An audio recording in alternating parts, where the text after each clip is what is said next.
I think we're live.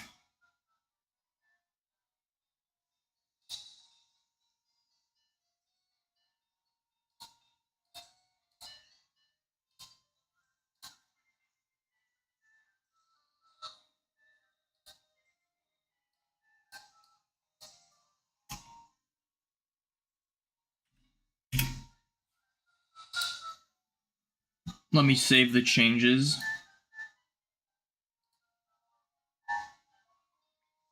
What's up, William and Victorious Vulpix? Welcome in.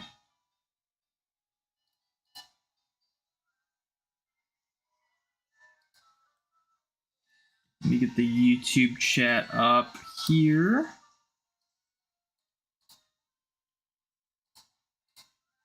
And there we go. Let me get my counter up too. We need that.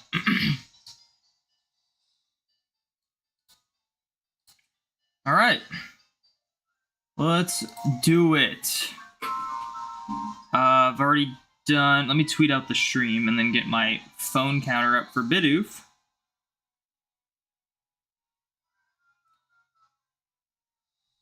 All right, let's do it.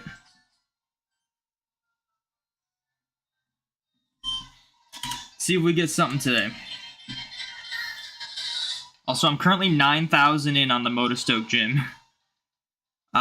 Very close to it being my longest ever 1 in 4096 hunt. Only like a couple more hunting sessions before it is, unless I get it.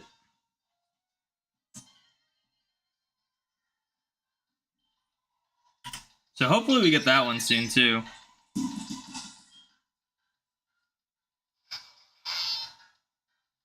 I'm hoping we just pop off all of a sudden. We just get like shiny after shiny. What's up, Mariah? Welcome in.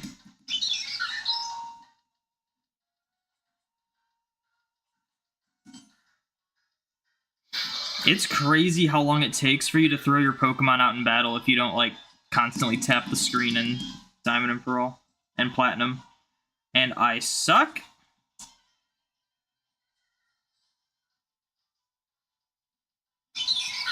There we go.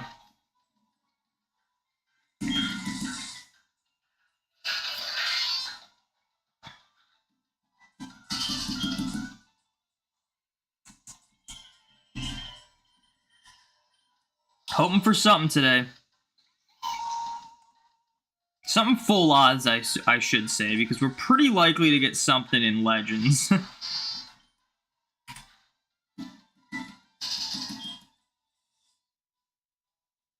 Like, I mean, we had that one stream, we got like 3 shinies in it. We got 2 shinies in the last stream I did Legends Distortions, and that was just on the side.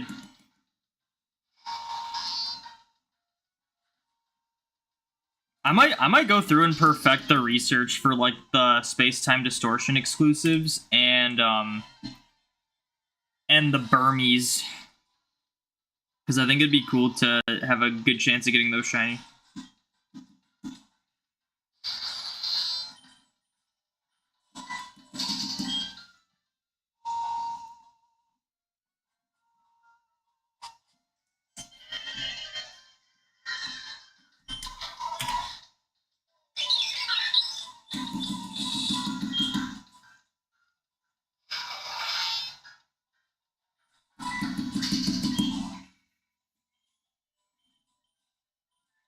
We gotta be hitting a shiny frame soon in Emerald.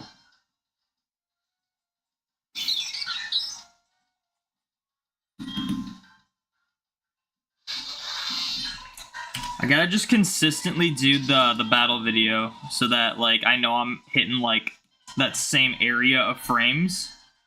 Because one of these times we're gonna hit one of those shiny frames in it.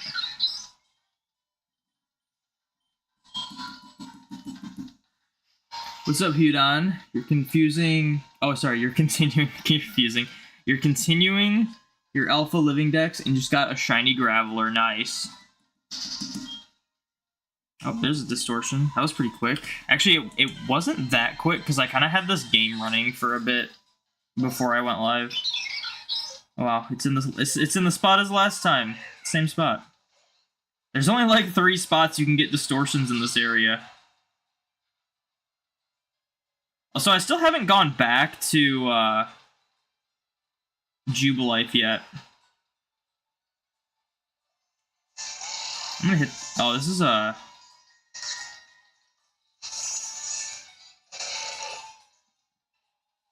I want the items though. I need to switch back to my Rhyperior because I would need to defeat Magnemites with ground type moves. What's up, Platypus? Welcome in. Chem Nation got a shiny Mew a couple days ago. I don't know who that is, but congrats to them.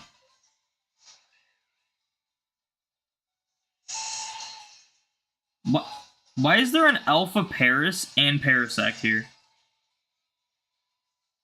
These must get swapped out for things during nighttime, because I'm not, like, KOing those or anything. They wouldn't be getting re-rolled unless they get swapped out for nighttime Pokemon. Brother. Stantler? I'm not trying to hurt you. Yeah, get out of here. Actually, I'm gonna go in the grass.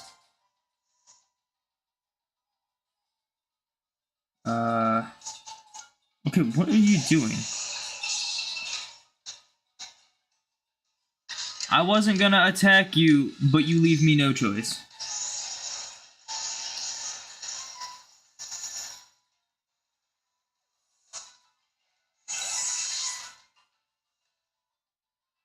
Okay.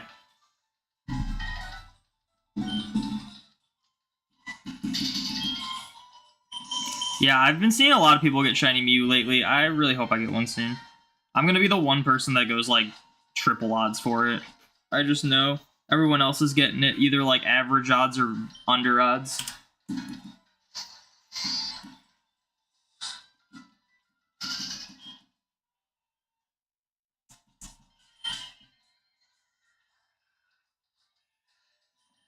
Oh my gosh, another freaking Stantler is here. Don't attack me, I'm not doing anything. Oh, okay, I'm trying to... It's actually very hard to control the camera when my controller is sideways.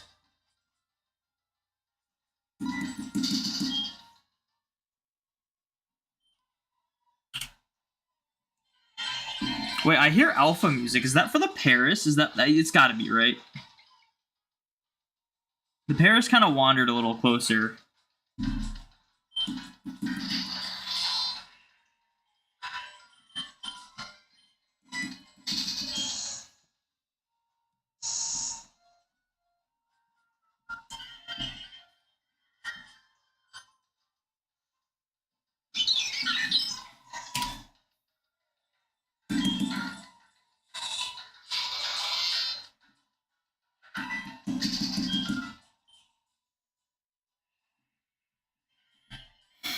I'll tell you what, I'll be very disappointed if I get a shiny Starly. Doing another phase for this Bidoof is just something I'm not looking forward to.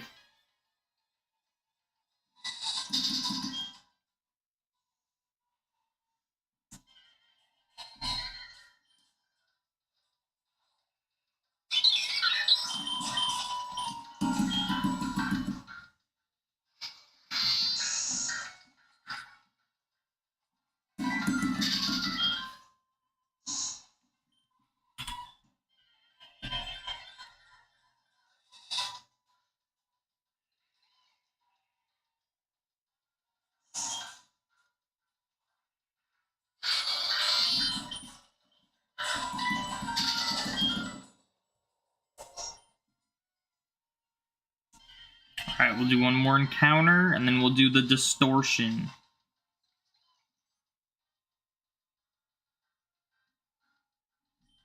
I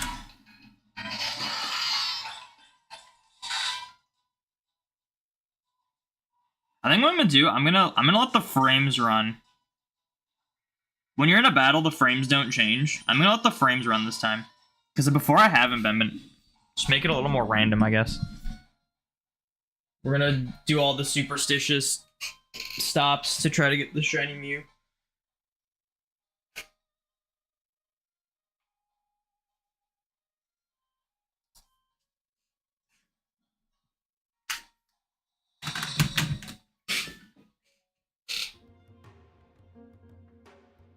Where'd I put my... Oh, my controller's just in the same spot. Alright. Let me refresh the recording in case I get something. It's not an extra 8 minutes long. You know? Are my frames running? Yeah, I gotta go catch them.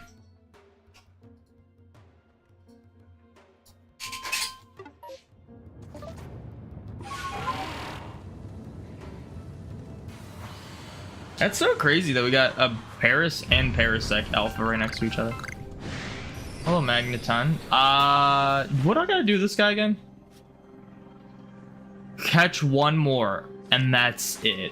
I just have to catch this one, and then we don't have to do anything with Magneton anymore. Well, then you better go catch them. You're a little late to that. I saw that joke coming a mile away, and then you still proceeded to say the punchline, even though I already said it. You only catch a frame if it's shiny. When I was doing my Living Dex challenge, I was catching more than just shiny frame. Oldest joke in the book. True. True.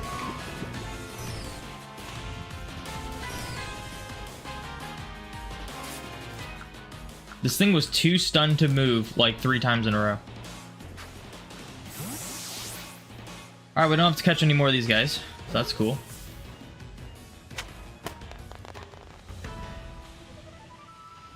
Stream delay? I don't know. It's only delayed by like 6 seconds. I think you were just a little late to it.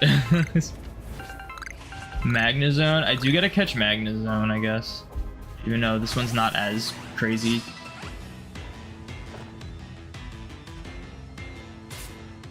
The annoying thing about not starting on my Darkrai is that Rhyperior cannot put these things to sleep.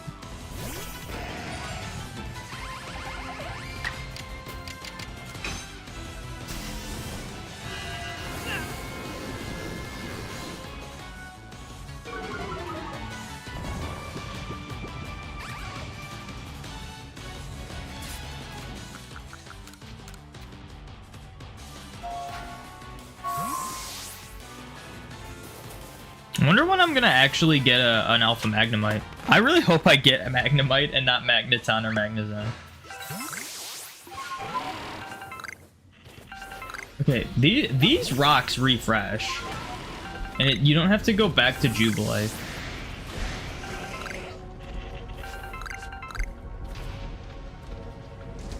Ooh, I want that. I want that. Got it. Not crazy. Alright, I gotta defeat this with a rock type move. Or a ground type move. Do that yesterday, 5 minutes after you close the stream. You got an Alpha Shiny Voltorb, and you just saw the event announcement. You don't know what to think about this. Don't worry about it. The Alpha Shiny Voltorb is way cooler.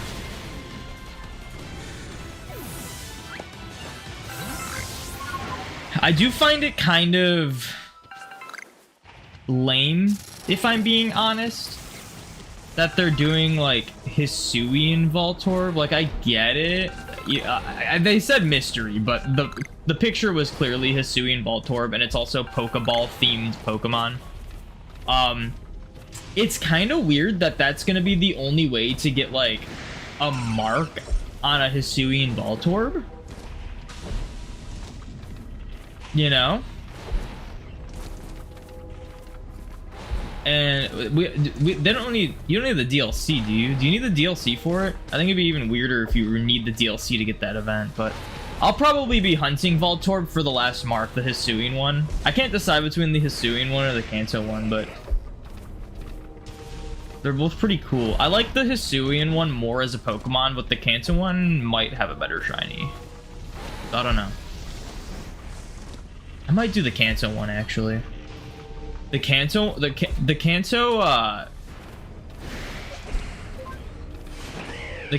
Electrode I like more than the Hisuian Electrode, and there's a solid chance I would evolve it.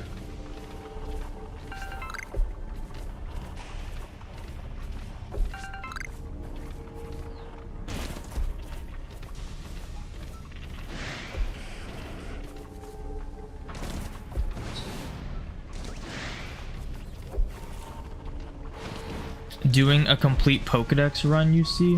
What do you mean? Are you talking about this alpha challenge I'm doing? Where have you been?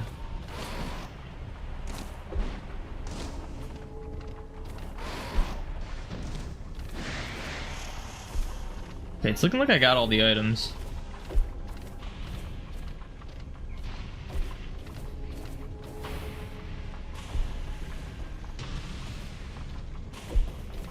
Why does every Pokemon have some sort of homing attack? Why can't I just take a sidestep when I'm across the whole place to avoid their attacks?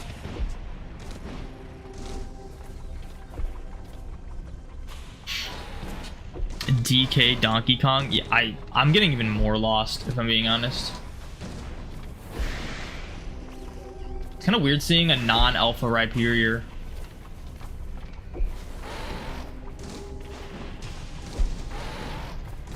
Can someone have town reset easy Heinz? Or is the Hisuian one in Blueberry Academy? If it is, then that one will also have... There's an invisible green shard right here. The Hisuian... You can do town resets for all areas. Unless it's like very specific where you need to be. But the event outbreaks, it's not based on where the Pokemon spawns. It's just everywhere in the certain regions. So you'll probably be able to figure out how to town reset for... I think town resetting is probably easier in... Dude, an Alpha Pikachu? Wait, this is just here. Wait, what? Wait, the Outbreak re-rolled the Pokemon. Or the Distortion re-rolled the Pokemon. Oh, I can't use... Okay, there we go. What? That doesn't make any sense. Because I tried to do the... You know how there's that trick where you can use massive mass outbreaks, and then once like you catch every Pokemon from it, you can like reset your game and do essentially resets for like alphas and stuff. I tested to see if you could do that with Distortions as well, and you couldn't, because every Pokemon I was getting was like the same. Unless it's unless it re-rolls them, and it just, I don't know, predetermined re-rolls them. I'm confused by that. That's a very confusing thing. It must be like the Distortions will re-roll the Pokemon, but for some reason it like pre-generates them, so that's why you can't reset for them. But that just seems weird that it would do it like that, and not for outbreaks. Here's my collection of Magnemites.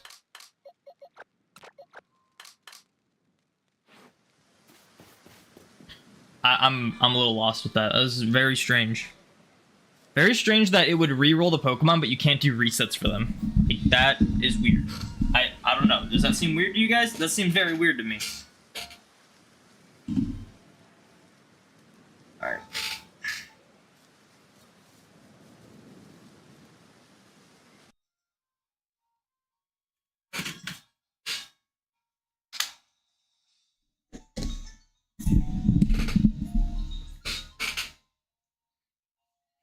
Distortion's ending is how you soft reset, so yeah, it rerolls everything. No, it doesn't. It doesn't. I did it, and I did it in the Fieldlands a while back. And I was getting the same, like, two or three pairs every time. They were the same gender, same level, everything. So it's weird that it rerolls the Pokemon to begin with, but it's gotta like do like a predetermined roll when the Distortion either starts or before it ends, which is why you wouldn't be able to reset for them. So but that's like very strange as to why it would work like that, but outbreaks would be different, you know?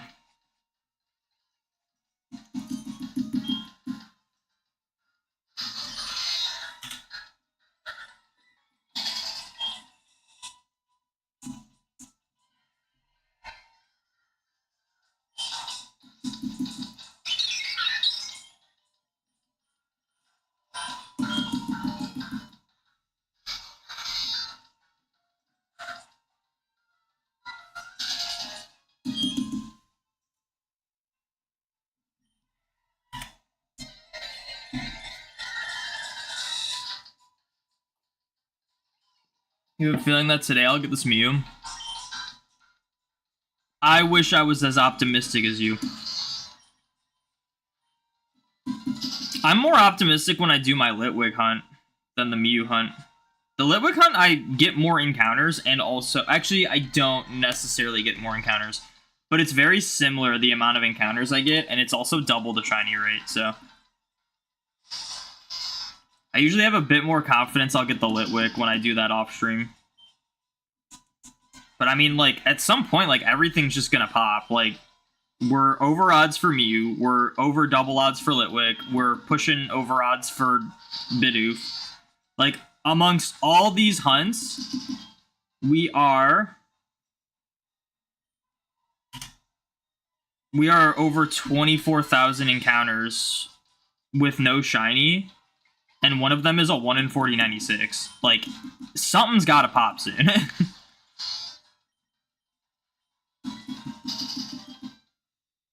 You gotta actually head out a bit and eat lunch. Good luck. Well, thank you for hanging out. Thank you for the shiny luck.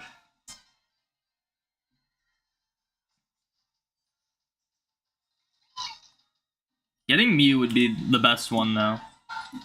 I mean, Bidoof would be great to get Bidoof, but... Like, Bidoof I can just hunt, like, with anything else, so it doesn't really matter. Like, once I finish the Mew hunt, there's just gonna be some other hunt I'll probably do with Bidoof.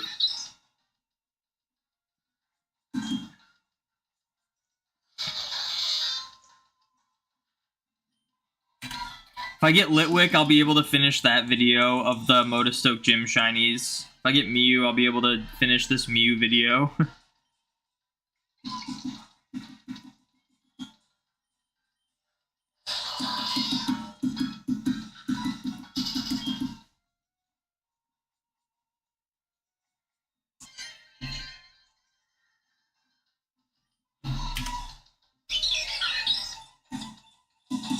What's up, JG? Welcome in.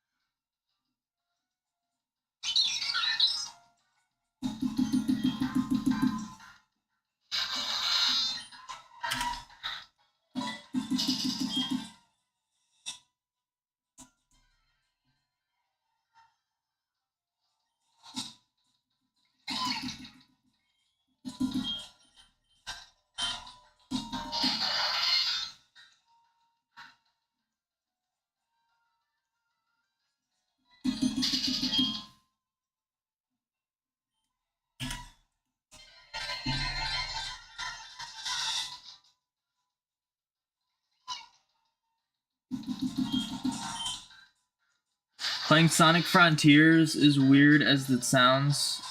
As weird as that sounds, game's fun, which is a first for 3D Sonic games. That's not a first for 3D Sonic games. Have you ever played Sonic Adventure, Sonic Adventure 2? Those games are great. I haven't played Sonic Frontiers. I loved Sonic as a kid, and I still like Sonic. Like, I've seen the 2 movies so far. I'll probably watch the Knuckles show. But I have heard very bad things about Sonic games, and it's hard for me to want to, like, get invested in the games again. Like, even though, like, some of the ones that are, like, hybrid, like, 2D, 3D, and some of them that are, like, 2D, like, it's, like, hard for me to want to, like, buy them, you know? But I've heard Sonic Frontiers is pretty good. I heard the world is a little barren, but other than that, it's pretty fun. You never played them? Yeah, Sonic Adventure 2 is probably, like, one of, if not the best Sonic game. I still have it. That's, like, the only Sonic game I still own that I had, like, physical copy as a kid. I did get the first 3 Sonic games on my Xbox, though. Digitally. Thought it wasn't possible to hunt like this in Ruby, Sapphire, Emerald. You have been brutally misinformed. Ruby and Sapphire have perfectly working RNG. You can shiny hunt completely normally in Ruby Sapphire if they have working batteries. If they have dead batteries or you're playing on Emerald, the RNG is a little messed up, but it really just means you can't do reset hunts. But But as you can see, I am not doing resets for this Mew. I am doing runaways. So, that's like the easiest way to explain it. If you have a dead battery in Ruby Sapphire, or you are playing on Emerald at all, you just can't do reset hunts. There are ways around it, like you can do reset hunts, but it's pretty tedious and you gotta really know what you're doing. But for the most part, you just can't do reset hunts. It's just the easiest way to explain it to someone who's not sure how it works. What's up, Spiky Ear Pichu? Welcome in. I've gotten 5 shinies on Emerald. I've gotten a handful of shinies in Ruby and Sapphire as well, even with dead batteries. Usually when I want to hunt in Ruby Sapphire, though, if the battery's dead, I'll replace it. Just because I like the idea of the RNG being perfect. But it really doesn't matter.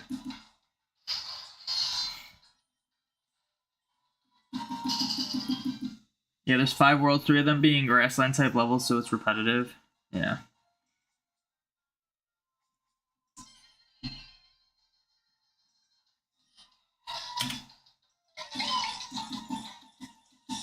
I want to go through and play through Sonic Adventure 2 again. We didn't keep the original Sonic Adventure. We have the Sonic Adventure DX Director's Cut thing for the GameCube. I don't think we kept that one, but I know for a fact we still have Sonic Adventure 2, because I had seen it recently. And I just remember as a kid hearing that you can get to Green Hill Zone at the end of Sonic Adventure 2, and I thought it was fake, but apparently you need to get, like, S rank in every level or something, which was, like, impossible as a child. And I kind of want to go back and, like, do that. I feel like that'd be cool, because I've never done that before.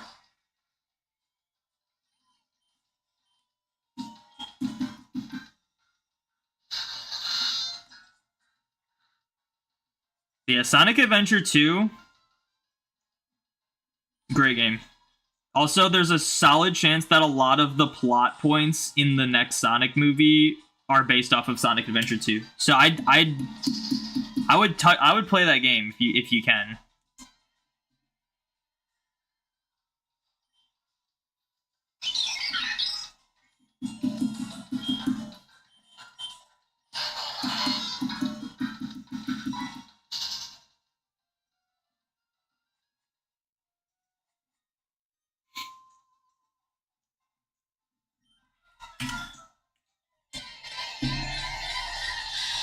Just get your Shiny Shaman and Shiny Genesect Grim Masters up to your Switch games. Nice.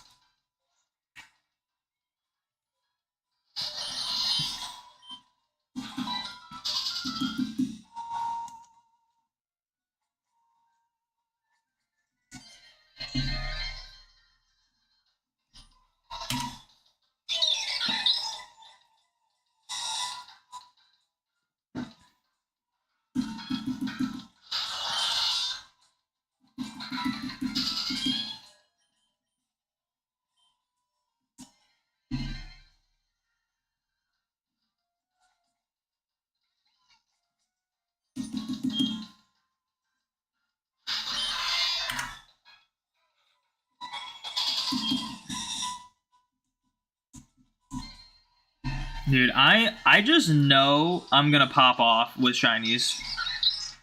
I'm so due to just get a couple shinies, at least, pretty soon.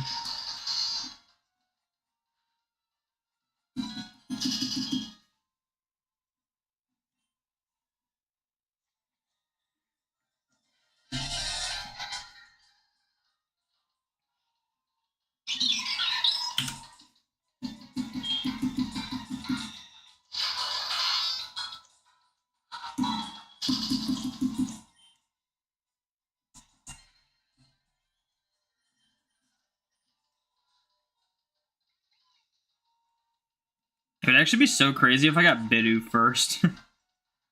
I'm really, like, not expecting to get Bidoof first.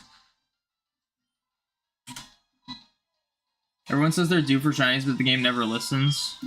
It does sometimes. A lot of the times where I have, like, brutally awful shiny luck, I usually pop off, like, shortly after.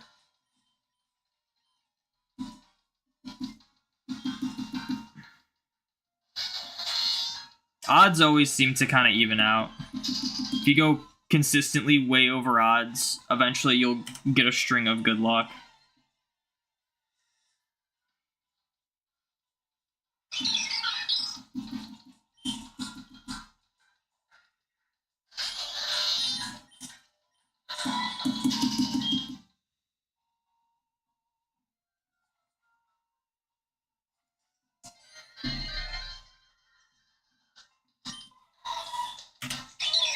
That being said, it really doesn't feel quite the same when you're hunting an emerald. I will say. Something about that predetermined factor makes me think that it doesn't matter how unlucky I'll get. That does not mean I will get lucky eventually. And it kind of shows. Out of the 6 shiny hunts I've done in Emerald, only one of them has been under odds. And that's like pretty unlikely. And the reason why I say it's pretty unlikely is that all but one of those over odds hunts have been like extremely over odds. Like we're talking 16,000, 30,000, 54,000. Sometimes you just gotta have better timing, and there's not really much you can do about it. So maybe I will get Bidoof first.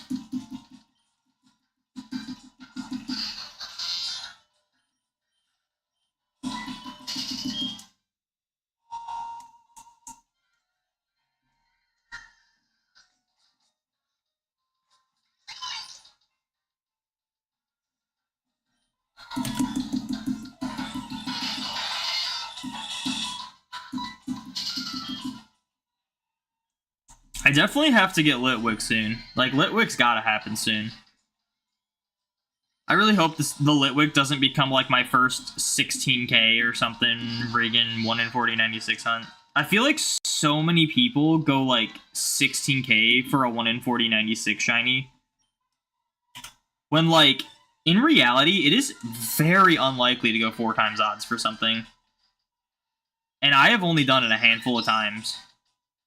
In, like, 1 in 8192. I think, like, what, 3 times I've done it? Out of all my shiny hunts I've done?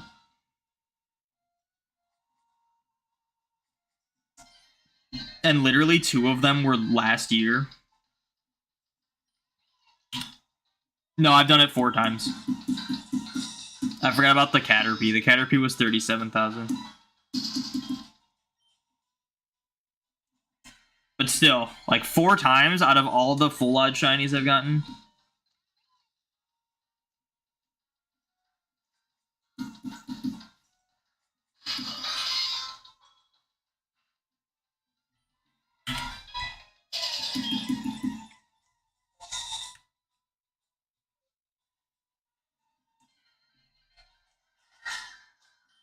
We went 40k on Shaman and BDSP and never got it, swapped to Platinum instead. 40k is absurd.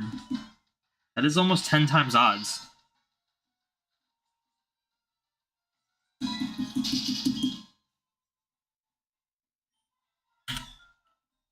Did I hear people that say they go like 100,000+ for a shiny, and I don't know if I believe it all the time. Out of the huge amount of shiny hunters that are out there that like post their shinies publicly, I've only seen like 1 person hit like over 80k for a shiny.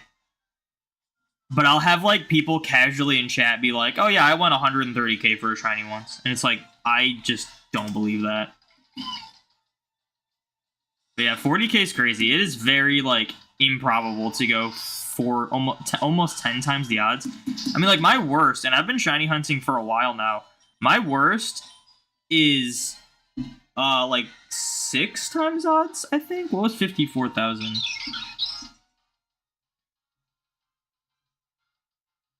Oh, whoops. 54. I think it was 54,400 something, if I'm not mistaken. Divided by 8192. Yes, almost 7 times odds. So, like, my worst is almost 7 times odds.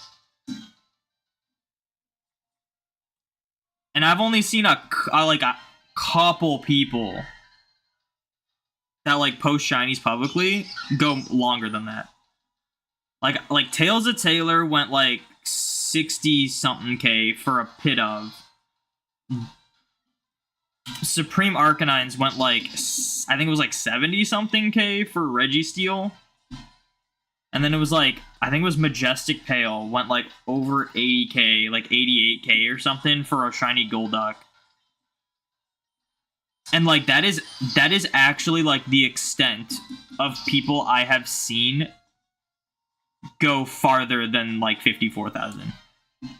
So it always kind of like, it's always kind of weird when like a couple people in this small chat we have be like, oh yeah, I won like 130K for a shiny. Oh yeah, I won 100K for a shiny. Like it's hard to believe, you know? I believe you for 40K.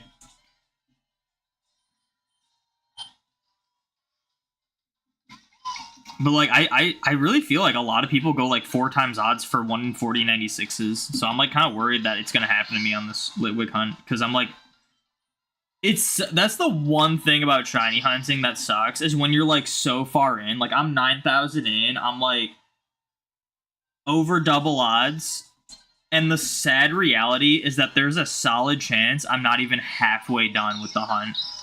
You know, like if we go 18K.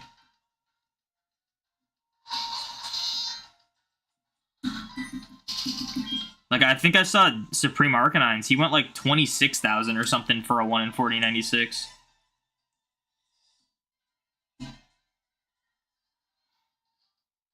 You're over 13K on Regidrago and Shield right now. Gave up last month and plan to get it after Mewtwo.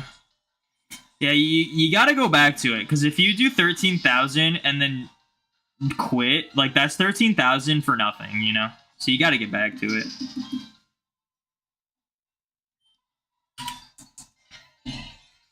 I can see myself easily going like 12K for like the Litwick I'm going for. But like 16K is going to be tough. 16K or more if I go that far is going to be tough.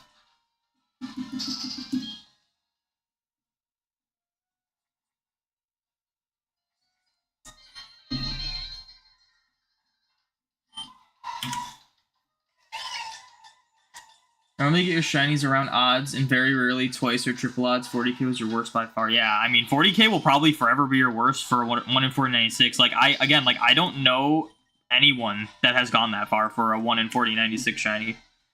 Like, 10 times odds for something is just unfathomably rare. You gotta realize that.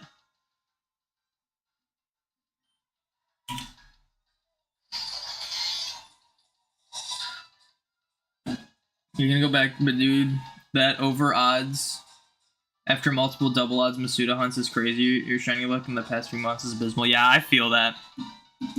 I've had a couple stretches where like every hunt I do is like over double odds, triple odds, or something like that. It was like 2022's like after Safari Week, which I had the craziest shiny luck for Safari Week. So it was kind of expected. But after Safari Week of 2022, it was like every hunt I did was like at least 16K. At least. And then last year, like before, during, and after Safari Week was like every hunt was at least 20K. Except for like 1 or 2 phases. Like, we had, like, one phase during Safari Week that was, like, 5,000 or something. And then, like, the first phase was 20K. The second phase was 38... Or the third phase was 38,000. And then right after, it was, like, I finished up a 28,000 hunt. And then, like, shortly after that, we had, like, a 35,000 hunt.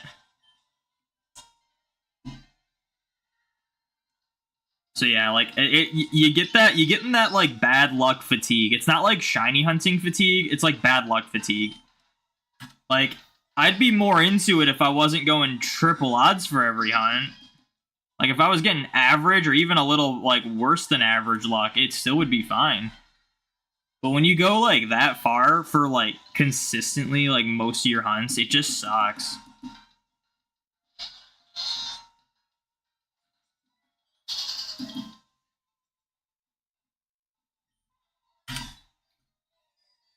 Sounds weird to complain, but your luck when you only hunt in 1 in 46. Well, your luck hunting full. Oh yeah. Sounds weird to complain about my luck when you only have... No, it's not weird at all. Like, it doesn't matter what odds you work with. Going, like, over triple odds just is awful. Unless it's in, like, Scarlet and Violet and you're doing, like, sandwiches and stuff, then it's just, like, mildly annoying. Because, like, when you go, like, triple odds roughly for, like, a sandwich, like, Sparkling Power, Shiny Charm, Shiny, that's, like, going, like, a full sandwich for a Shiny as opposed to, like, getting 3 in a sandwich or something, you know?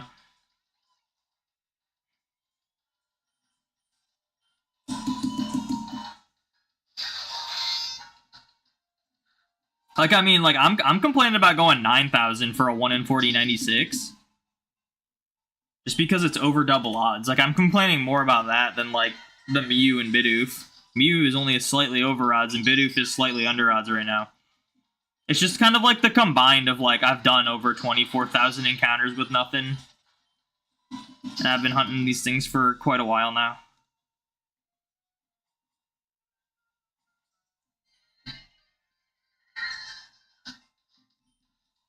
But, like, it makes sense, because, like, I'm kind of like, I really hope this doesn't go 16k.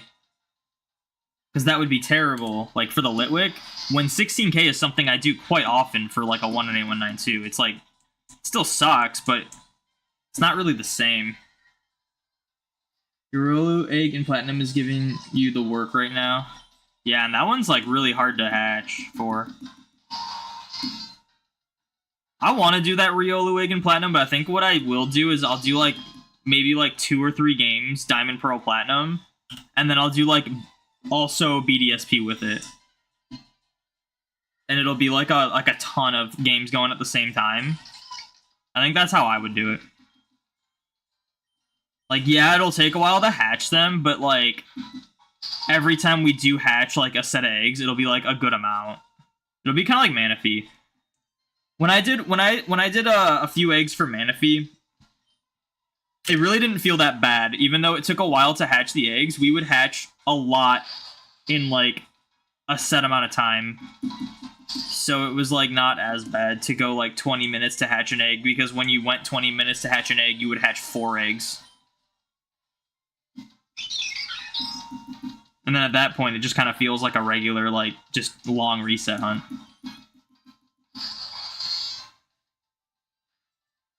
I remember the last time you shiny sandwich boosted, you try to stick to sort of long hunts. Yeah, I mean,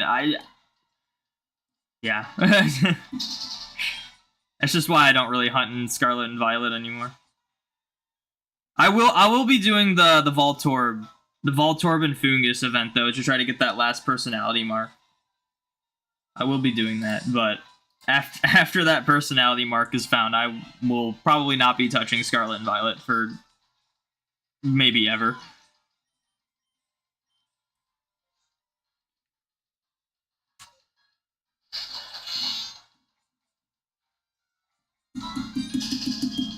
You do shiny sandwich when you're unlucky and need to cope. It just isn't the same to me. It's just like, when I need a cope, I'm just like, let me do like an easier full odds hunt. I'll be like, let me do like, usually, here's the thing, usually when I need a cope for having bad luck, I will need to like bring in more. We get into desperation mode and we'll like bring in more games. Which a lot of times helps. And then the other way I cope is if I'm doing like a reset hunt or something and it's going really far, I'll be like, I gotta do just like random grass encounters after this. I'm sick of getting 600 encounters every hour. I need to get like 1,300.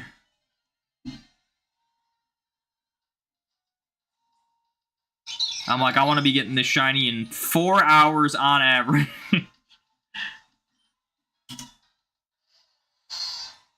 Yeah, Hisuian Voltorb is coming to Scarlet and Violet. They just announced a Pokemon Day event. In fact, it will come in 2 days. It's the 23rd it'll start. They're doing an Outbreak event with boosted shiny odds. Oh, that was the issue I was thinking about. That was the issue I was discussing. I know it probably doesn't apply to most people, but we were talking about the event. So they're doing Kanto Voltorb, Fungus, and Hisuian Voltorb, because obviously they're designed like Pokeballs. and they have boosted shiny rates. And I think it's weird that they're doing Hisui and Voltorb in Scarlet and Violet for a couple reasons. Jake, thank you for the follow. Thank you for putting a smile on Thanos' face. I do appreciate it. One, it's gonna be weird that, like, realistically, the only way to get marks on Hisui and Voltorb is gonna be, like, in Scarlet and Violet and not in Legends Arceus. Like, that's just kind of weird, in my opinion. The other, like, weird thing is that they're only making Hisui and Voltorb encounterable via boosted odds outbreaks. Meaning if you're a full odds hunter and you don't have Legends Arceus, the only way to get Hisui and Voltorb is to breed for it if you want to, like, shiny hunt it, not at a boosted rate. Which I think is kind of weird. Like, they're doing, like, a game-exclusive Pokemon in a different game and making it only boosted odds. Like, again, it's that whole, like, controlling thing. Where, like, if you want to get it this way, you're forced to hunt it the way we want you to. And I don't agree with that. That was the weird thing. I, like, couldn't think about what it was before when I was like, I do have an issue with the Hisui and Voltorb. I forget what it is, though. It's not, like, a major issue. It's that same controlling thing of, like, you gotta hunt these things the way we want you to. And they've been doing more and more of that in the modern games, and it's very frustrating. Jake, thank you for the mark luck. Unfortunately, we can't get marks right now, but that's okay. You restarted the Radiant Topaz Professor Oak Challenge Guide. Remember why you didn't get very far. The first section is 430 plus encounters, and a good chunk of them are megas at level 80. Yeah, I don't know anything about Radiant Topaz, so I'll take your word for it.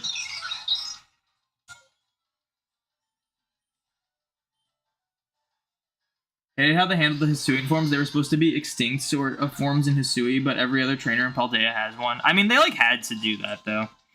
I think it's stupid that you can't just evolve Scyther into Cleavor or Stantler into Weirdeer or Ursaring into Ursaluna in Paldea. I think that's weird. But you can encounter Cleavor in the Indigo Disc. You can... I don't know about Weirdeer and Ursaluna, though.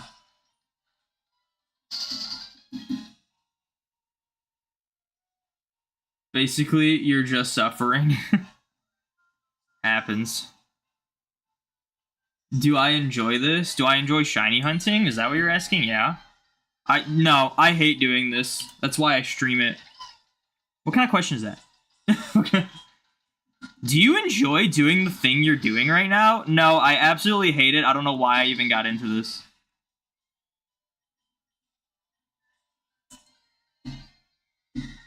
When there's thousands of other games I could be playing.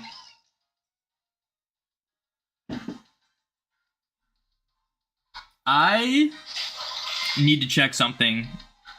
I will be right back.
Alright, sorry about that. Our ice maker is broken, so we have to use like this. Oh, I should actually leave the door open though. I have to use this like portable ice maker to make ice, and I need to listen to see if it's like not running anymore. So it was full, so I had to empty it and put it into the actual like ice thing. If you hate something, you should do it for many years and stream it. Yeah, exactly. Did I miss a distortion notification? Nope. Wait, it's okay, it's foggy weather. Sometimes the foggy weather looks like intense sunlight.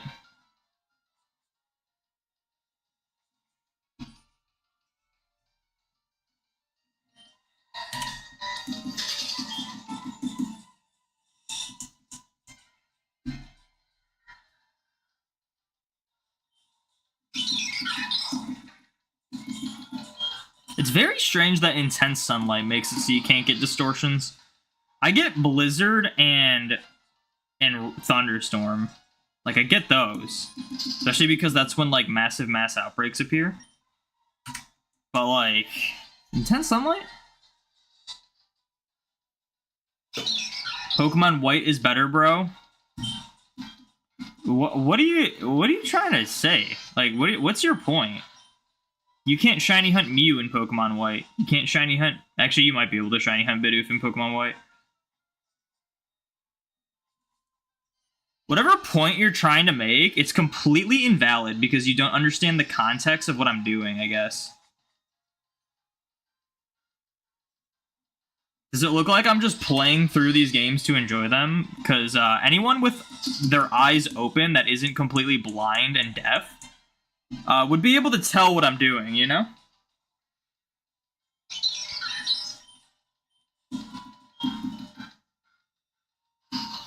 There's also a YouTube, like you're on YouTube. There's also a title that says what I'm doing.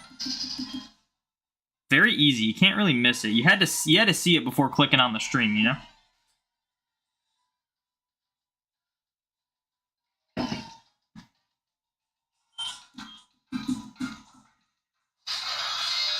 So now you're just making fun of yourself. Okay, cool, I guess.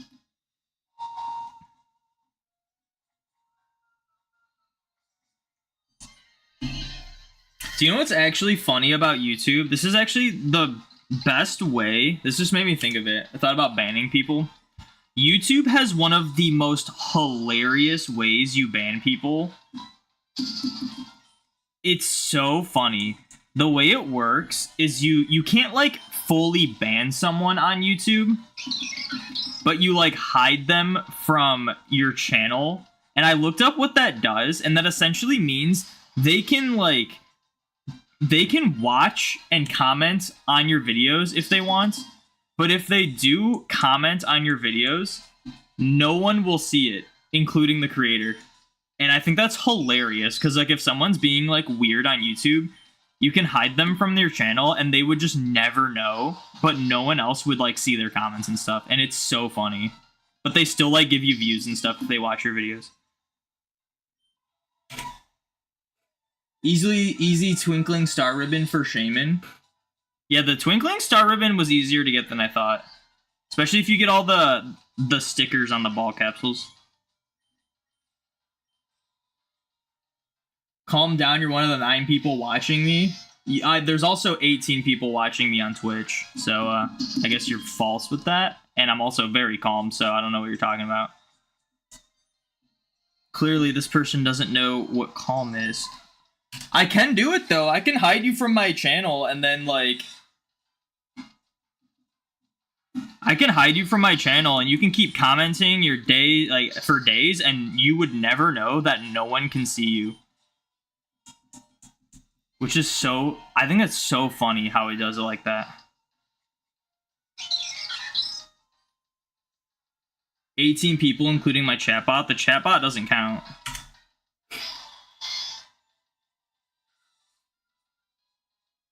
But if you do want to be like that, we'll just do that.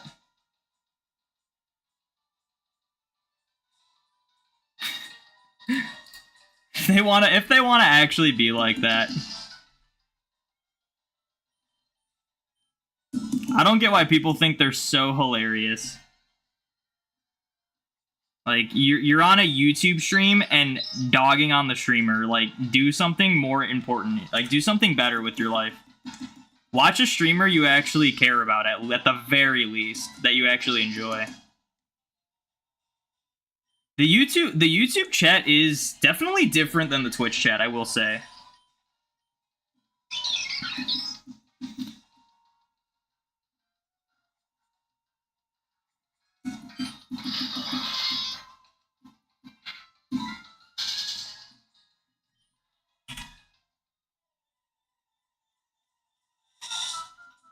This is like the third stream you've seen where someone in the YouTube chat hates for no reason.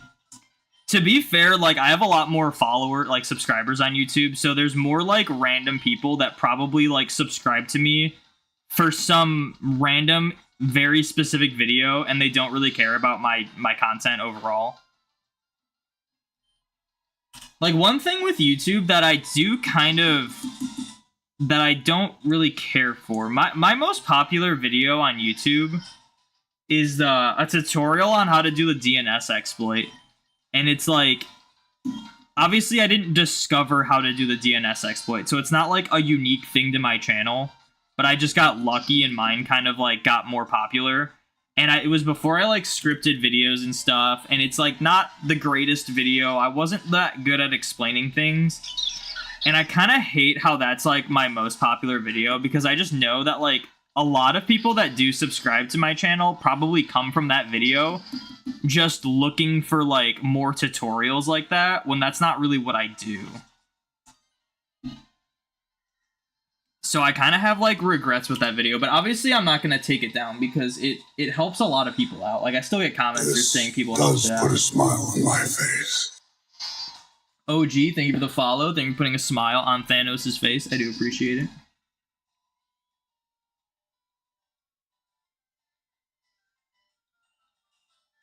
You sense Mew today?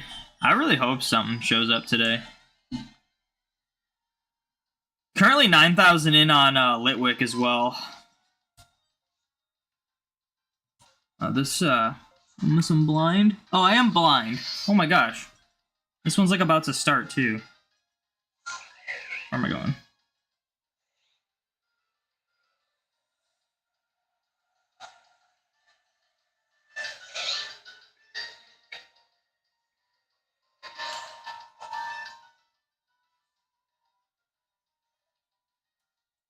This one's gonna start pretty quickly.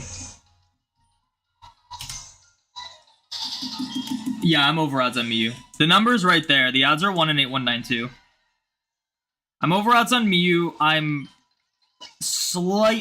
like getting close to over odds for Bidoof, like another less than 1,000 away to be over odds on Bidoof. And then my other hunt I'm doing off stream in Gen 8, which has 1 in 4096 odds.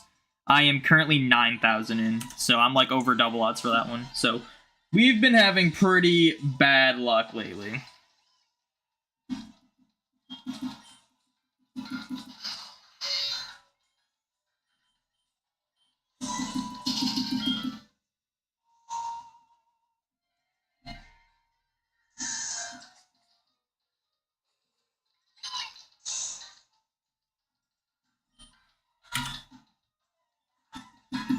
These games can have some bad luck for people. I mean, tell me something I don't know. I've had some pretty consistently bad luck lately. We're talking like last year I had a string of like 20Ks, 30Ks.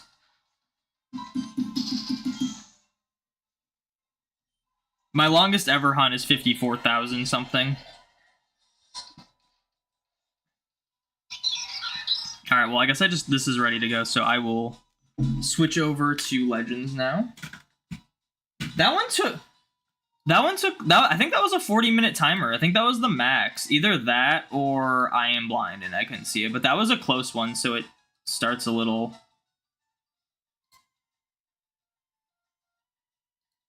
starts a little quicker. So I think that was a 40-minute one because we've been recording for 50 minutes before it's about to start.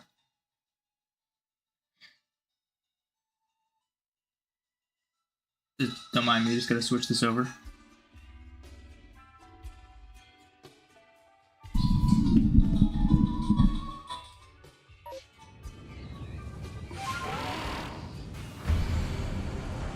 Yeah, I am recording, cool.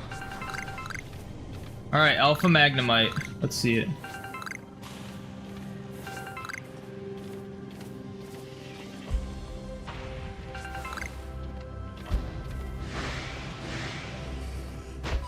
Not an Alpha Magnemite. I have to come back for him.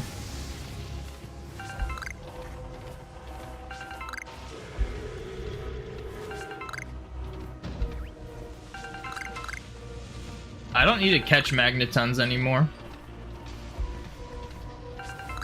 Magneton, the only research for Magneton now is the doing like agile style and like specific moves with it.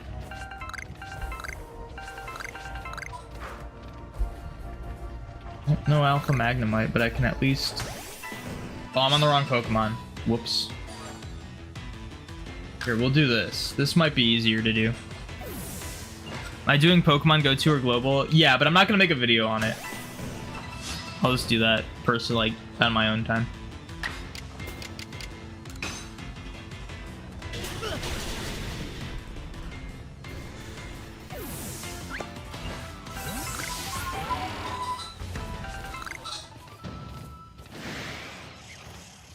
I don't think we got a single Eevee in the last outbreak, and we're still Eevee-less in this one.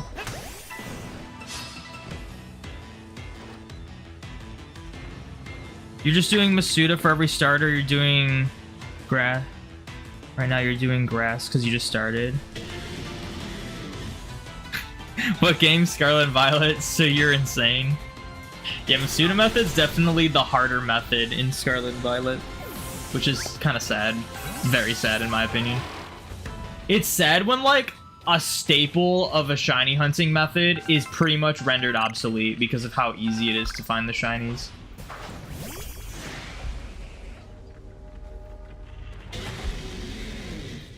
Oh, this... Okay, so when it glitches in this regard, the Pokemon still jumps out. That's cool. That makes sense. But when it's a Burmy... No, we don't get the Burmy encounter. I think I have to kill this Mr. Mime in order to get the items from this rock. Do you want to grind Herba? Grinding Herba is not hard at all if you know what you're doing. Oh, that did nothing. Oh my gosh. I guess I'll just use Giga Impact then.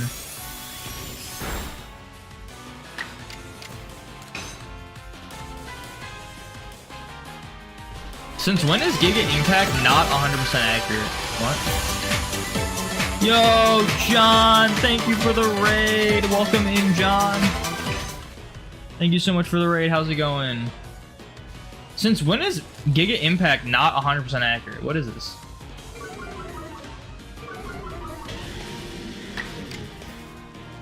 %90 accurate and I missed twice in a row? That's a 1 in 100 chance. It's too much work. It's really not, though. I understand it's, like, annoying to do raids over and over again, especially if you get unlucky, but... You'd just be saving so much more time going for Herbas and then doing, like, wild encounters for the starters as opposed to breeding them. But that being said, it would probably be more rewarding to breed for the starters. Scarlet and Violet's just a mess of a game. Nothing's like really balanced in it.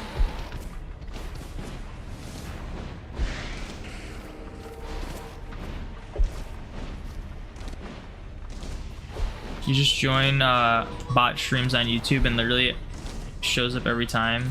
It's dishonest, but so is Scarlet and Violet. What do you mean you just join bot streams on YouTube? I'm not sure what you mean. Oh, you mean like for the to get the Herbas? Like they have bots running to get people Herbas?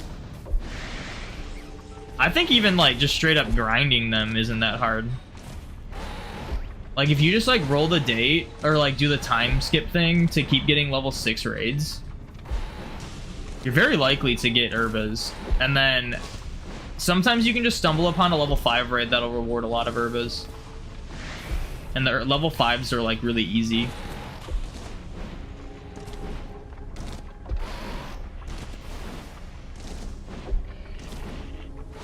I wouldn't say Scarlet and Violet shinies are dishonest, they're just not exciting.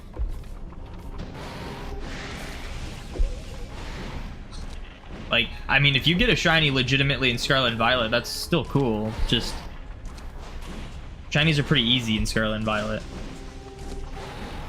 Like, I'm not gonna knock on anyone who shiny hunts in Scarlet and Violet to get a shiny Living Dex. But, the shinies in that game just aren't the same to me. It's just a personal thing. But it's not dishonest if you hunt in that game. Like, that's a weird way to... It's a weird mindset to have, if I'm being honest. Alright, I gotta close my door. Hold on.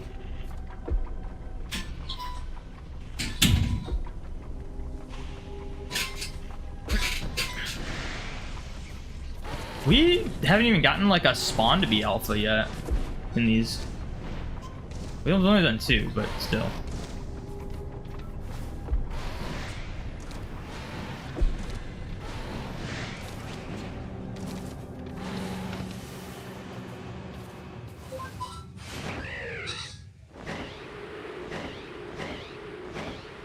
In March, you're getting Brilliant Diamonds. You have a fresh restart for a game, finally. Nice. Brilliant Diamond's really inexpensive, too. That's, like, a good game to, like, start on. There's some hunts I want to do in Brilliant Diamond. I definitely, like... As much as I don't play Brilliant Diamond Shining Pearl that much, like, there are hunts that I'm, like, far in the future either planning to do or I'm excited about doing. You know?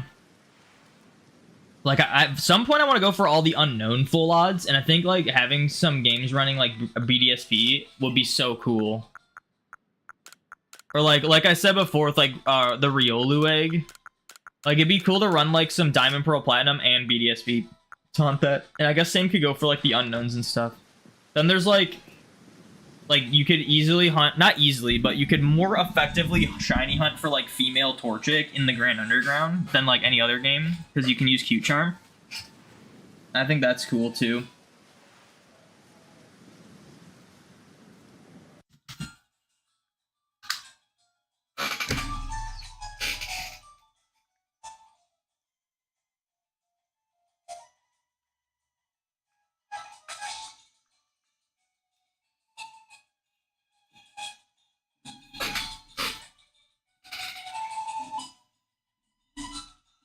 I forget, did I ever interact with my buddy?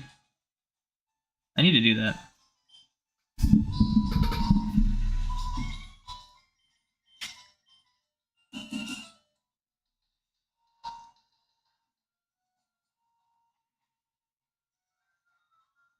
It says my buddy's still excited, but I don't believe that.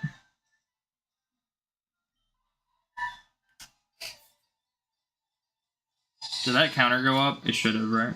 Yeah, it did. Nice. You start with Scarlet and Violet, you'll be able to hunt Arceus shiny. Yeah, okay, I will say, you do need Legends Arceus if you want to hunt Arceus shiny in BDSP. In order to get the Azure Flute event in BDSP, you have to, like, you have to catch Arceus in Legends Arceus in order to unlock it. So I don't want to discourage you, but that's how you get it. You do also need Legends.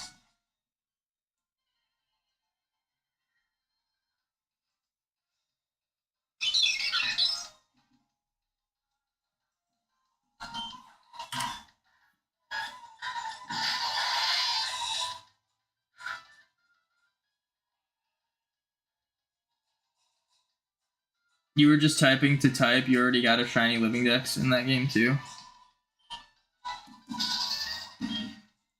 Yeah, like Scarlet and Violet, you can get a shiny Living Dex like super easy. I know to some people that's like great, but I don't really agree with that.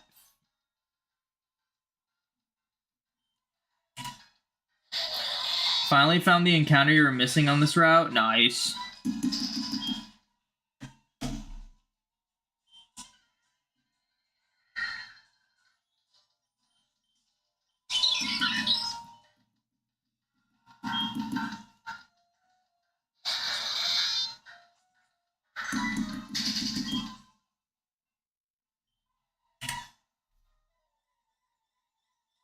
Smoker Gamer, it's exclamation recent.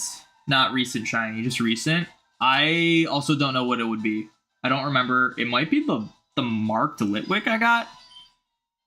I don't remember what I have as my most recent shiny on that command. I haven't really gotten a shiny on stream in a while. We've been having some pretty bad luck. It is the Litwick. That is the most recent noteworthy thing I've gotten on Twitch. Because the only full odds hunts I've done this year, they were off stream. And we've just been having pretty bad luck on stream.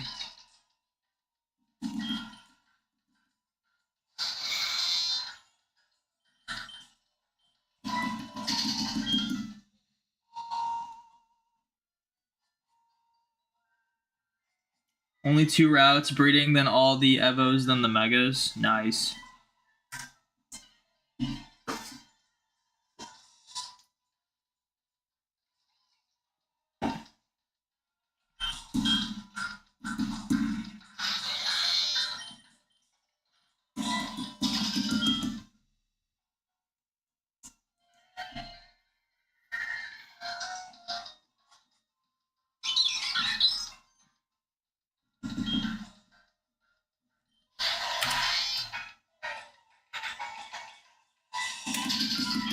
Game Freak be really greedy now. You already spent 250 Polish money and another 250, so 500, and that's a lot in your country.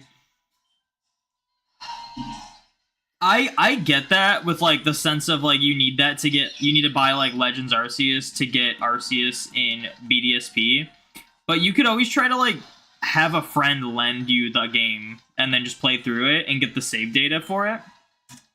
And then give the game back to your friend. Like, you don't have to buy it, per se. But what I do really like about the Arceus event is that you will always be able to get it. There's not like an end date where you just won't be able to get it anymore. And you can't say the same about Shaman and Darkrai. Shaman and Darkrai you can't get anymore in BDSP. And it's a shame. No one plays Pokemon. Yeah, I mean, it happens. But at least you can get Arceus indefinitely.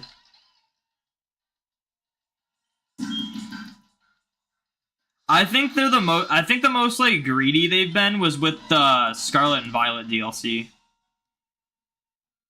If you want all of the Pokemon from the DLC in Scarlet and Violet, you have to buy the DLC for both Scarlet and Violet, and the difference is 2 Pokemon.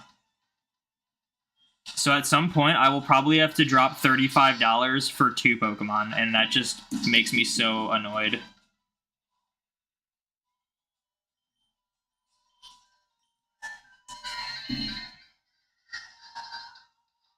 You were looking forward to Shaman and Darkrai? Yeah, I mean, those events, in my opinion, are handled even worse than Arceus, because you were only able to get them for 1 month. It was like Shaman was like March and Darkrai was April, and was like after that you just couldn't get them anymore. You can get Shaman in BDSP if you don't update your game. Like if you get Brilliant Diamond, if you don't update your game, there is a glitch you can use to get to Shaman. I don't know about Darkrai though, and you'd have to do research on that. Wish you could share those Wonder cards. Yeah, I thought I got Darkrai, and I don't. I don't have Darkrai. I don't have the member card. I have Oak's Letter on 2 different profiles, but I do not have the member card. And it makes me annoyed because I know that, like, forever I won't be able to get to New Moon Island in my Shining Pearl main save. Which, like, really bothers me.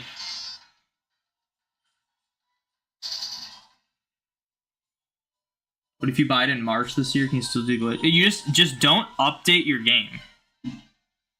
Like it's like a walk through walls glitch. It's not a glitch to like get the item. It's like a walk through walls glitch.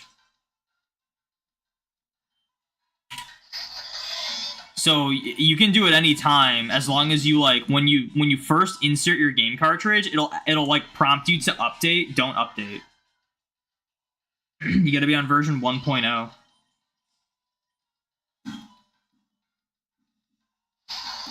Yeah, no, game card. If you buy like any game cartridge for Switch, the updates and stuff are tied to your Switch, not to the actual game cartridge. So like, even if I like, let's say I have like a fully updated version of Shining Pearl in one Switch. If I put it in another Switch, it'll be on the first version, unless I update it. So.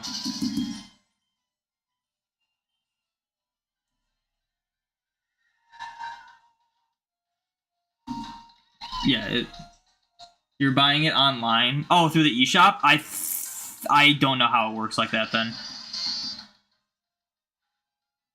I've never bought a Pokemon game through the eShop, so I don't know. Can't help you there. There's probably someone in chat that has though, and they can tell you if the game's auto updated or it will start on version 1.0 and you need to update it. Not sure.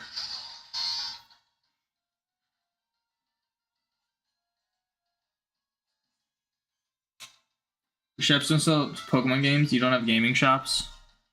But you should be able to still buy like Pokemon games from like retail stores.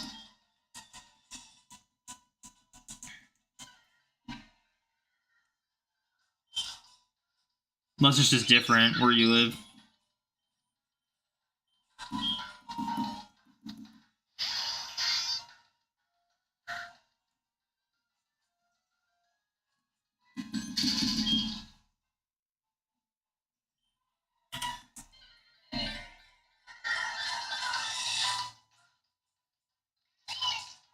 You could buy it off of someone. Yeah, if you buy a physical copy off of someone, you should be able to do it.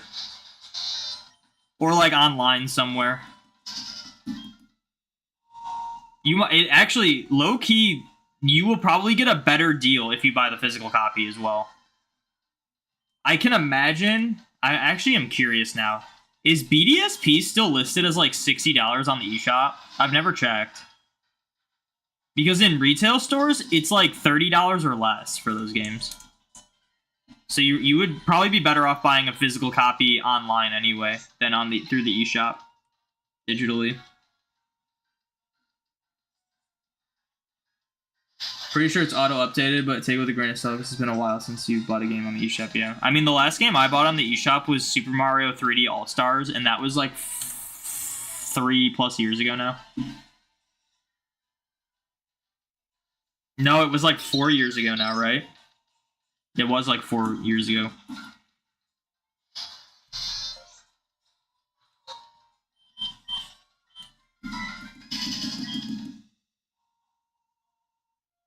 Yeah, like the physical copies for some reason are really inexpensive. And then you just make sure you don't update your game, and then do some research on like how to do the glitch to get to Shaman. I don't know about Darkrai. I can't help you with Darkrai. Darkrai, I guess like the best way to get it shiny would be to either do it like raid it in Pokemon Go or to buy like Platinum, which is probably worse.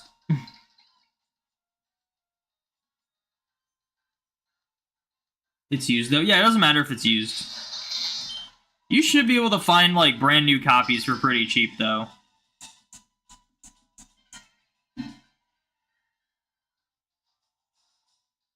You don't want a goofy massive P on it. Is it a P for that? For like, is it a different language?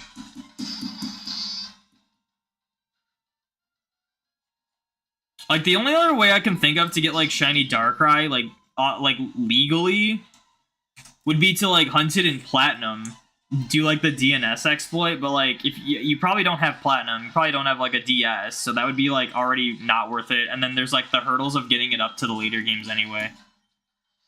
Especially now that the eShop shut down. You can't, like, get Pokemon Bank. You'd have to, like, homebrew a 3DS. A lot more hurdles to jump through. You transfer from both. For me, it's a G, so I guess it's just different. It's a giant G in my language, at least, for Go. Brother's girlfriend has a 3DS, but it has to specifically have Poke Transporter and Pokemon Bank on it, or else you'll have to, like, mod it. Nintendo really kind of messed up, like, a lot of Pokemon stuff with their bad decisions. Oh, you got mixed up, it does have it. Oh, okay.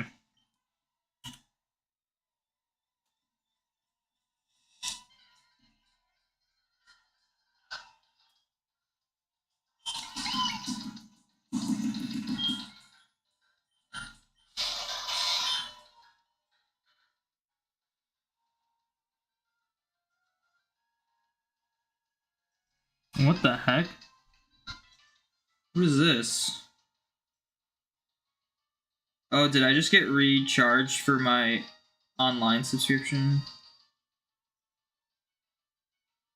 I'm like, I just got an email that said, thank you for adding funds to your Nintendo account. And I'm like, I definitely did not, but I think it's for my...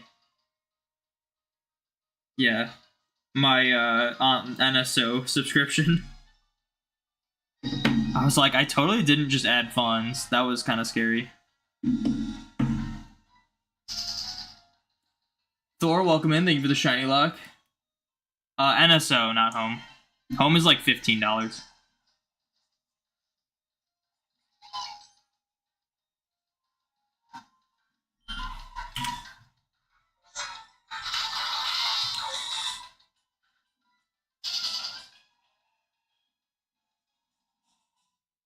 Do you buy it off someone that has bank and transport? Yeah, you could, but, like, I mean, again, it's a lot to jump through. You'd probably be spending a lot of money to get a 3DS with bank and transporter installed.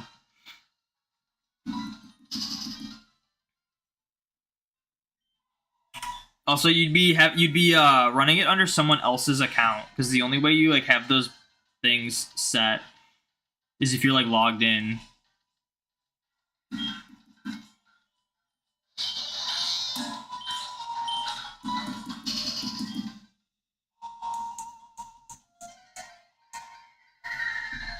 The best bet you would have is to have a 3DS and then, like, homebrew it. And then use, like, the H shop or whatever it's called to download Bank and Home. Or Bank and Transporter. Now you can find... Yeah, but you gotta keep in mind, like, you gotta be tied to a Nintendo account, and if someone has Bank and Home, or Bank and... I keep saying Home. Bank and Transporter, installed, it's tied to their account. So, like, you probably would have to either jump through more hoops just to make sure you're not sending Pokemon to them, and, like, you actually send Pokemon to yourself, like, through your account. And you would just be better off buying a basic used 3DS or 2DS or something, and then homebrewing it so that you can just download those programs for yourself.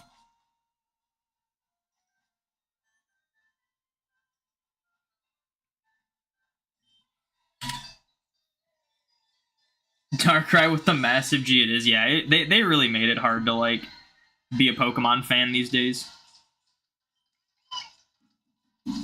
With all the shiny locks and the Nintendo shutting down stuff, it's been tough.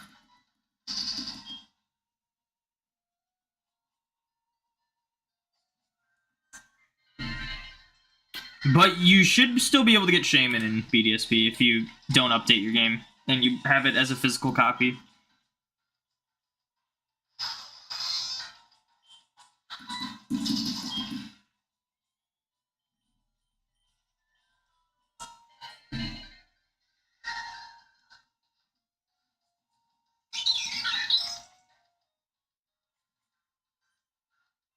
I will say, I'm, like, really glad I got back into the Pokemon series when I did. Because if I didn't, I would have been, like, really screwed when it comes to getting a lot of the exclusive Pokemon and stuff. You were born in the 1990s to 2005. Thing is, like, you didn't even have to be born in, like, the earlier years. You just had to be back in the series before, like, a few years ago. You know?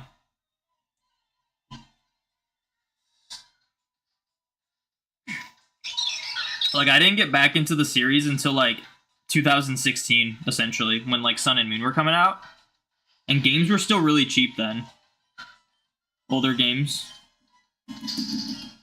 And everything was still running.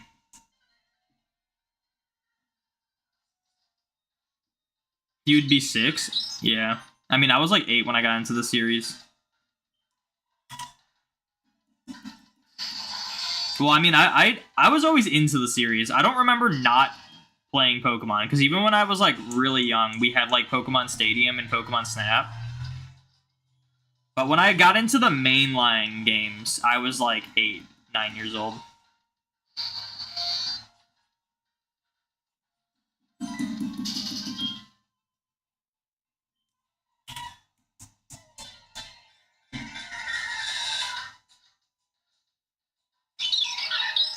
And then I got out of it for a few years and then got back into it.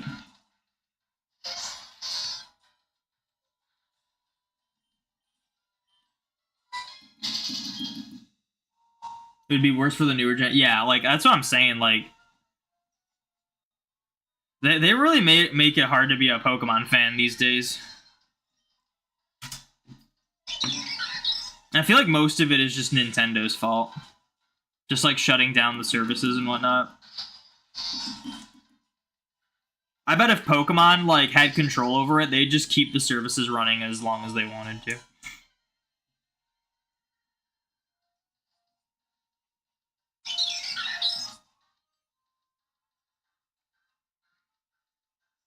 That's when you got back into it too, pretty much. Yeah, like 2016.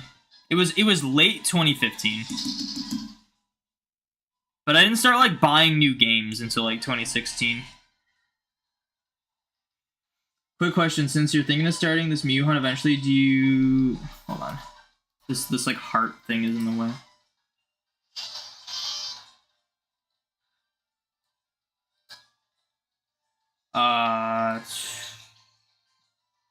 Think of starting this Mew hunt. Do you turn off your games when you finish hunting for the day, or do you leave them on for the new frames? You turn them off. The game runs at 60 FPS. It's very unlikely that you just casually keep hitting the same frames over and over again. It's very, very, very unlikely. As long as you're doing more than, like, 20-minute hunting sessions, you'll be fine. You'll be hitting different frames.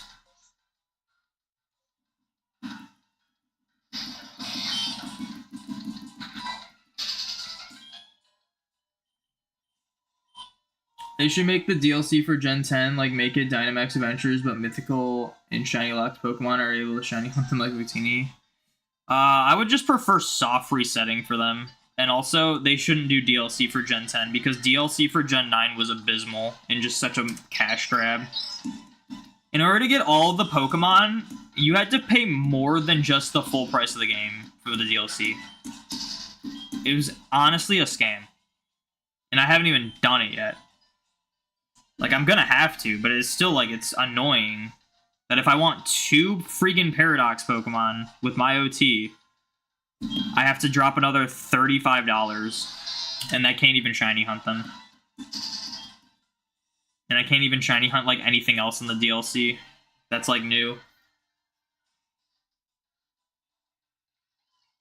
Thanks for the info. Yeah, no problem. Yeah, a lot of people are really superstitious about Emerald's RNG. It's like, you got a 1 in 8192 chance for a shiny frame.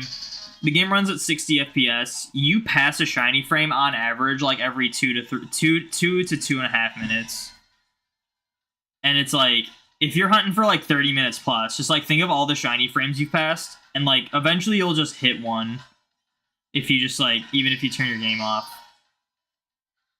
Like, you're not gonna just keep, especially with this hunt, with how inconsistent this hunt is. You're just not gonna, like, if you hit the same frame, it's gonna be, like, once or twice in, like, the whole hunt. Like, you're just not gonna be hitting the same frames over and over again. You're superstitious on GameCube RNG at this point? What's wrong with the GameCube RNG? Nothing in Coliseum or XD? I'm like 6k in on Coliseum. 6,001, or not Coliseum, XD. 6,108.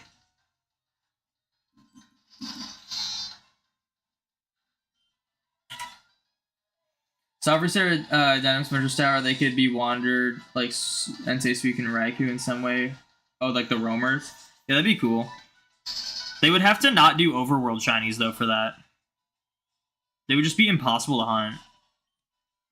They also, so like if, I would love for them to go back to how they did shinies in like Sword and Shield. But the one thing they have to change for that is make it so that the shiny value is rolled when you encounter the Pokemon and not when you like, when the Pokemon spawns in.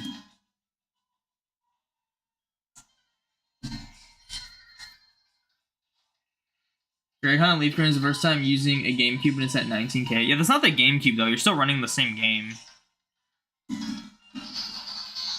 Your GameCube is just like running, like it's just running the game. It's not like a different game.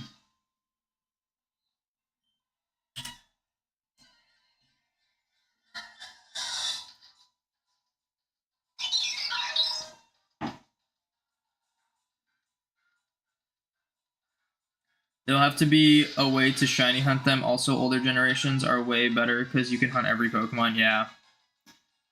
I mean, like, there's a lot of people that are really annoyed with them shiny locking all the returning legendaries in the Scarlet Violet DLC. Rightfully so. Because it's like, what, like, for people that were probably, like, not sure about buying the DLC, but they were like, oh, if we can hunt all these shiny legendaries, I'll for sure buy it. And then they're like, yeah, we can't, so I'm not buying it. Because the DLC just doesn't offer much. It doesn't offer much, and like you see the replies to all those tweets they make about those returning legendaries, and everyone's like, yeah, the older games are just better because there's more to do in them, and also you can actually shiny hunt Pokemon in them.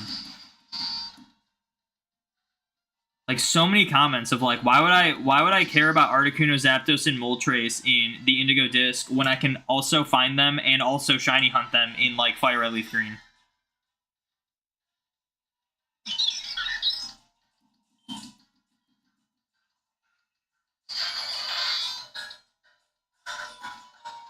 You started 2017, but you restarted your collection on the Switch.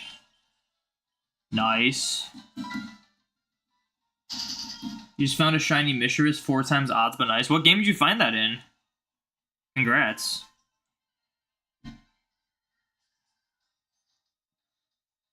You'd love to hunt Shiyu, yeah.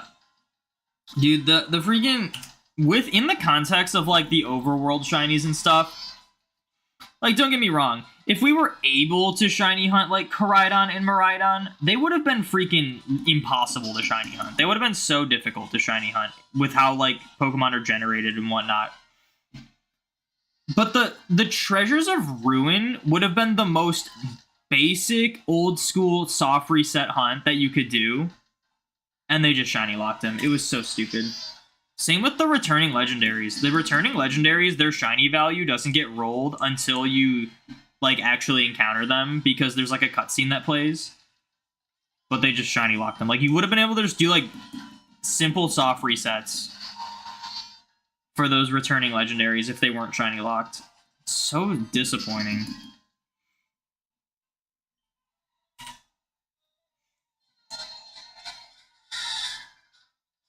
Oh, you found the Mischievous in the Radiant Topaz. Was it... What are these shiny odds for that game? They'll make you care by removing access to transferring from those games. Yeah, for real. They'll be like, hey guys, you know what? We hear you that you don't like that you can't shiny hunt these Pokemon in the later games and that you can in the older games. So instead of making it so you can shiny hunt these Pokemon in the newer games, we'll just make it so that you can still hunt them in the older games. You just can't bring them into the newer games. Because we don't want shiny legendaries to exist in the modern games unless we do a distribution for them. That's the only way.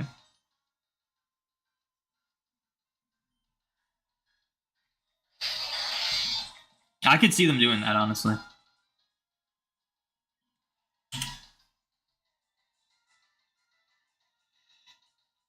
Yeah, like the Treasures of Ruin, it's like you could just save in front of the shrine and then like open the shrine and then they show up and they're either shiny or not when they show up there, and you just reset and then hit the shrine again. Like that'd be like the perfect reset. Well, good games are BDS.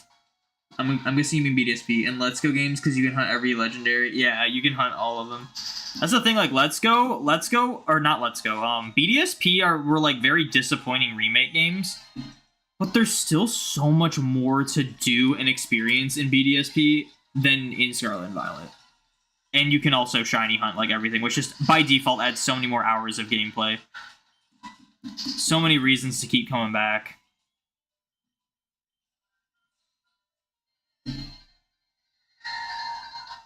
Kinda want to shiny hunt Gengar on the old Chateau. Isn't that like a max of 4%? Or is there a repel trick you can do for it? Or is it 8%? I think it's 8%, because it's the dongle thing, right? I kinda want to see what that is, though. I was thinking 4% because I did Weedle and Kakuna in Eterna, and that it was 8%, but it was split between Weedle and Kakuna, as opposed to just being 8%, so it was 4% for each. Is this in, like, specifically Diamond, Pearl, or Platinum? I'll just do Platinum. Old Chateau Special?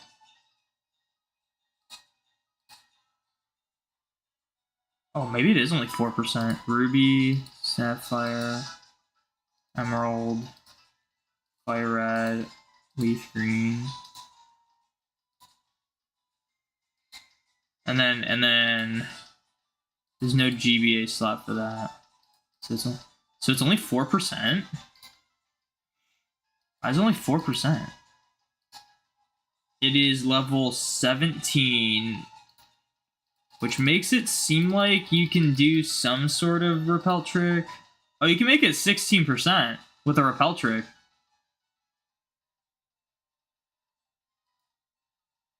Level 17 repel trick, you can make it 16%. I don't think hustle pressure.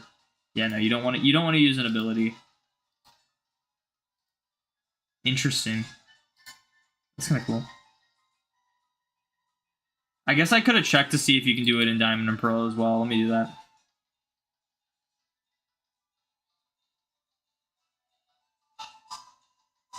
Odds are 4 times of normal odds. What are normal? What game is it based off of? Is it like a 1 in 8192 game? So 4 times odds would be what, 1 in 2048 base odds.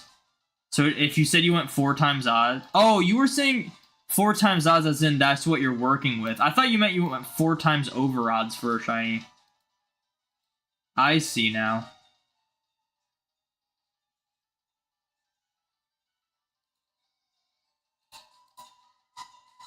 Oh, there's Haunter. So you can do it in Diamond and Pearl as well, but Haunter's 4 of the percent.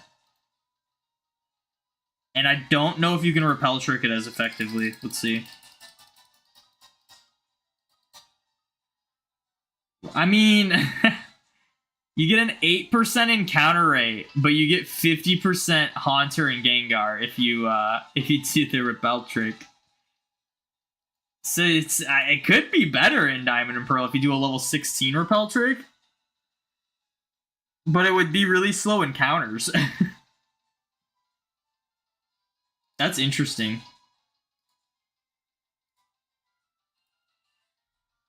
Do I have a Distortion yet? Do I not have... What's the weather? It's not intense sunlight.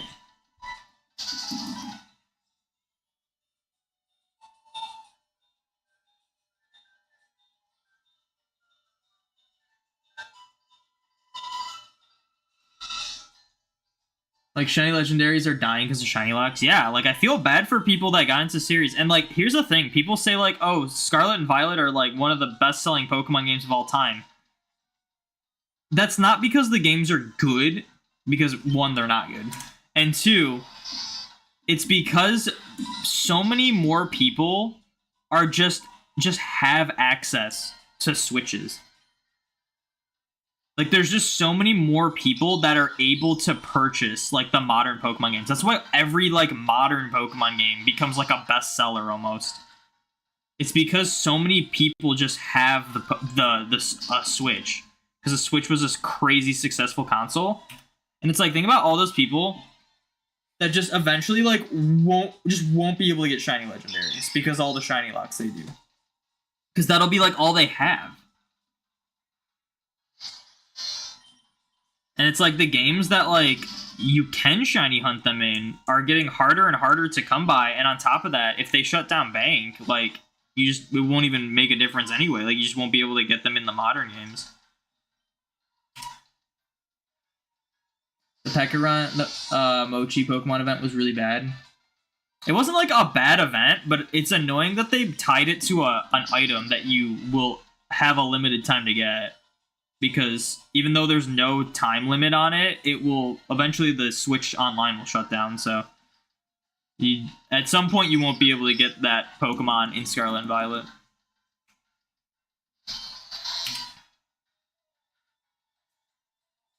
And there just wasn't that much about that event, but it was a free, like, add-on. It wasn't, so I didn't really expect that much. You have no idea the encounter odds. Oh, I already read that. If you make Pokemon Legends Celebi, you should be able to shiny hunt Celebi. Well, if they do that, you won't be able to hunt it. That you couldn't hunt Arceus in Legends Arceus. You couldn't hunt any legendary in Legends Arceus, so.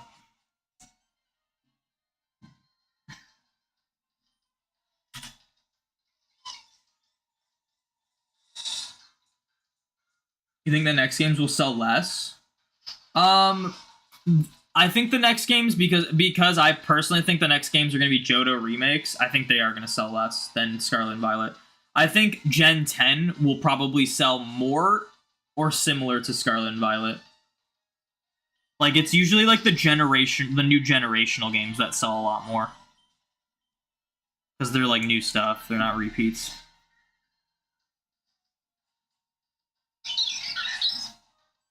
You found Pekka hilarious. I thought Arvin was funny in it, but the whole like chicken dance thing they did was like, it just felt unnecessarily goofy. Like, it felt like they were just trying to be goofy. Like, look at us, we're so silly. And it felt kind of forced to me. I didn't really think it was that funny. I just thought it was funny that Arvin was like not trying to do it while he was like possessed. I think I just waited like 43 minutes to have the weather change to a weather that I can't get a distortion at. So now I have to wait another long time.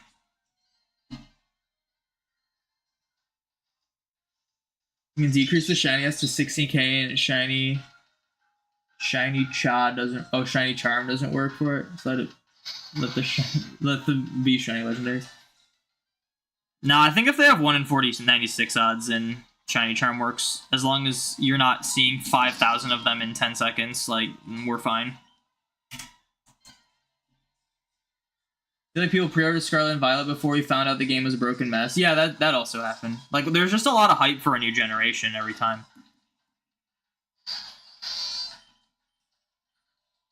That's true, but I think Johto has a lot of hype behind it. Gold, Silver, Crystal, Heart Gold, Silver are both well regarded. Yeah, but did you know that Crystal is the worst selling Pokemon game of all time? Did you know that? Isn't that crazy? Crystal is the worst selling Pokemon game of all time. But that's more of a case of because it's like a sequel game. The sequel games never sell as well. Like, I think the second least selling game is like Emerald or something. Or like Platinum or whatever, and I think Platinum's the best Pokemon game. But yeah, like, I mean, just look at like the charts. You can see like the sales of like all the Pokemon games, and it's like all the Switch games are like super high up, except for like maybe like BDSP Legends. But it's just because like the Switch is just so much more accessible.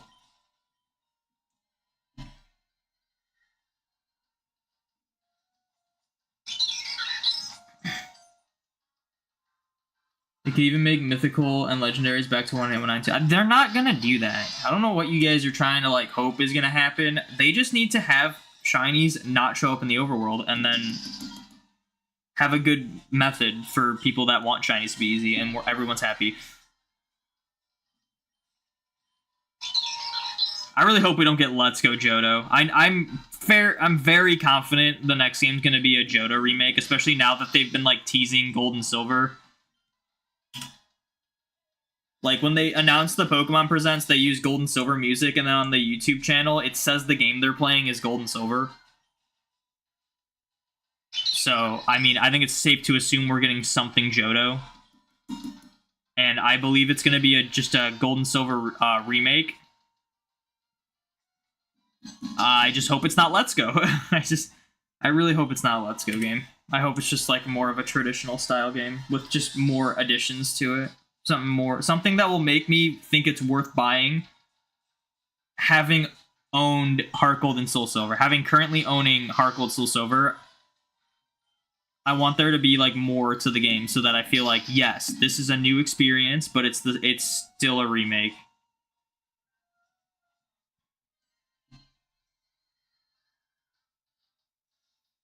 You heard they're making a Black and White remake? That just doesn't make sense. I don't even know where that rumor started. It just doesn't make sense. So many people are super convinced we're getting a Black and White remake. I could see them if they do like a double release, which I really hope they don't do another double release like they did with BDSP and Legends. I could see the second game being like a game that's set in Unova that isn't a remake. So either like a Black and White 3, like a Legends Unova, or something like that. I don't know why people are like convinced we're getting a Black and White remake, because like if you follow the pattern, they remade Red and Green first. Fire Red Leaf Green, it's a Gen 3 game. Then they did Gold and Silver remakes, Heart Gold Soul Silver, a Gen 4 game. Then they did Omega Ruby Alpha Sapphire, being Ruby Sapphire remakes, a Gen 6 game. Then they did, guess what? They didn't do BDSP next. They did Let's Go Pikachu and Eevee. Why? Because Fire Red and Leaf Green are older games than Diamond and Pearl. So it made sense to remake Kanto first before doing Diamond and Pearl. And then they did Let's Go. Then Gen 8 comes around, they do BDSP. Heart Gold and Soul Silver are the oldest games that haven't been remade, because Black and White are newer than Heart Gold Soul Silver. Like, it would just make so little sense for them to skip over Gen 2.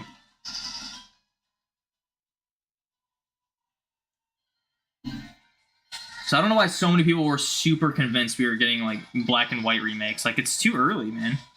Too early for Black and White remakes.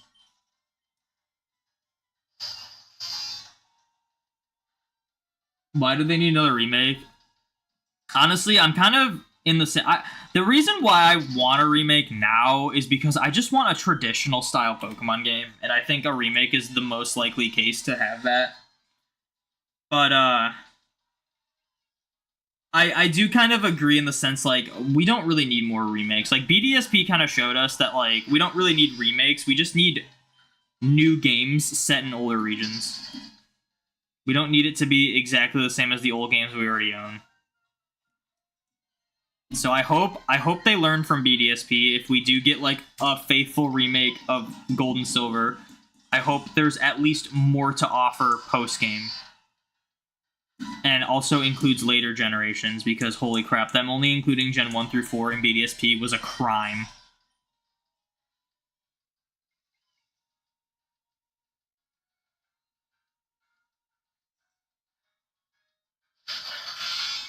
Really hope it's an ORAS style remake. Yeah, I do too. Where it's like, that's more of like a remaster. Like, I don't want a one-to-one of the same game with a few changes that aren't really better. Like, I always say this, like, BDSP is the same as Diamond and Pearl with just a handful of changes, and only one of the changes they actually made was better, and all the rest were arguably worse than what was, like, in the originals. Like, the Grand Underground spawning Pokemon, that was, like, the best new change they added. Everything else, like, you'd be better off just playing the originals.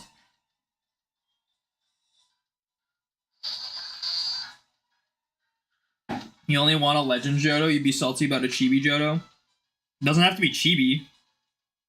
Have you seen like Sun and Moon in games? Like those games aren't Chibi. They don't have to. I mean, if they do Faithful, they'll probably make it Chibi. But I think the reason they did BDSP to be Chibi was because of the Poke Radar. I think that like huge mechanic that was introduced in Diamond and Pearl, they wanted to bring over, and it just wouldn't work in the style they had been making the games in. So it just wouldn't work the same way. So they had to do that like bird's eye view grid-based thing, and it just worked as a Chibi style better. Heart Gold Soul Silver doesn't have that, so, or Gold and Silver doesn't have that, so I feel like we're more likely to not get Chibi Johto, but who knows? If it's Ilka and they're doing a Faithful remake, it could just be like exactly the same game, you know?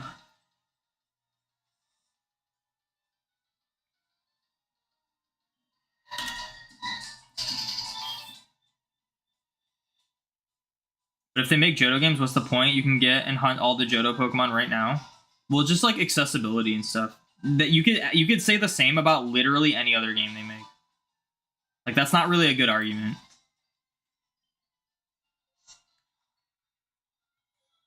Like you could be like, why would they make Fire Red Leaf Green if you could just play Red and Blue? Why would they make Heart Gold Soul Silver? You can just play Gold and Silver.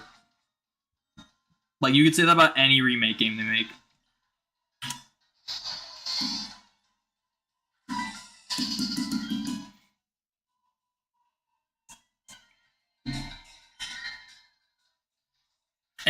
And their reasoning behind remaking games isn't 100% for shiny hunting.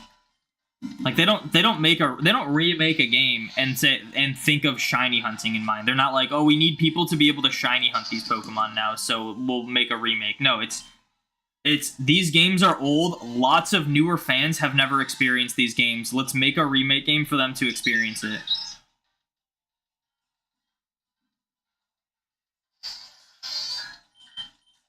BDSP gave Arceus and Black White as shiny locks, basically why Johto for longtime fans. It's not for longtime fans. That's the thing you're not getting, I guess. It's not for longtime fans. It's for newer fans that never experienced the originals. Like again, like we saw BDSP and we realized that maybe remakes are not what we want, but we are not the entire player base, you know?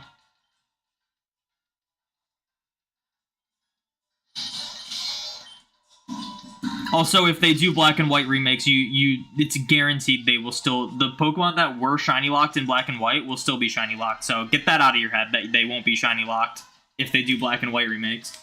The only reason why nothing was shiny locked in BDSP is because they literally just copy and pasted Platinum's code, and Platinum didn't have shiny locks. If they copy and paste Black and White's code, guess what? Victini is still shiny locked. Zekrom and Reshiram, they're still shiny locked. I guarantee that when we get Black and White remakes, if they do like a Faithful remake, every Pokemon that was shiny locked in the originals will still be shiny locked. And if it's not a Faithful remake, it's a little different, then I think more Pokemon are going to be shiny locked than before. So I wouldn't be using a Black and White remake as hope that you'll be able to shiny hunt these Pokemon. Maybe at the very least they do a distribution for once for shiny Victini, but you won't be able to hunt it. You just won't.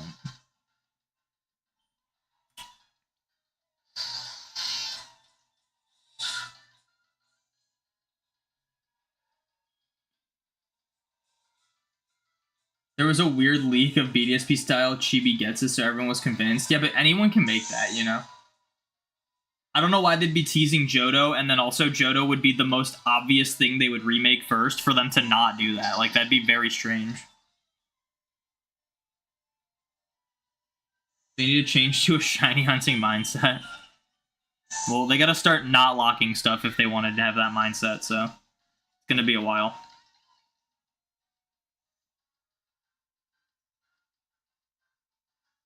Your Twitch mobile UI is so messed up right now. Sometimes we're not the target audience, and that's not okay, yeah. You thought Let's Go were to bring Go fans, not to make Kanto accessible to new fans? But both. Like, do you know how successful Let's Go was at bringing Go fans Go was the first time lots of people experienced Pokemon. Because so, like, not everyone just has a Game Boy. Not everyone just has a Switch. Everyone has a phone. And also, it was a free game. Even if you weren't a Pokemon fan, my brother wasn't a Pokemon fan. He still downloaded Pokemon Go and played it to a pretty good extent for a while. Because it was just accessible and, like, it was there. And it was something to experience that everyone could just do. And then they did Let's Go to bring all those people that picked up Pokemon for the first time through Go into mainline games. And for the most part, it worked. Like, so many people got into mainline games because of that. Which is why, that's part of the reason why I don't think they're going to do another Let's Go, because I feel like they don't have a reason to do that again. And also, it just, those mechanics were kind of jarring.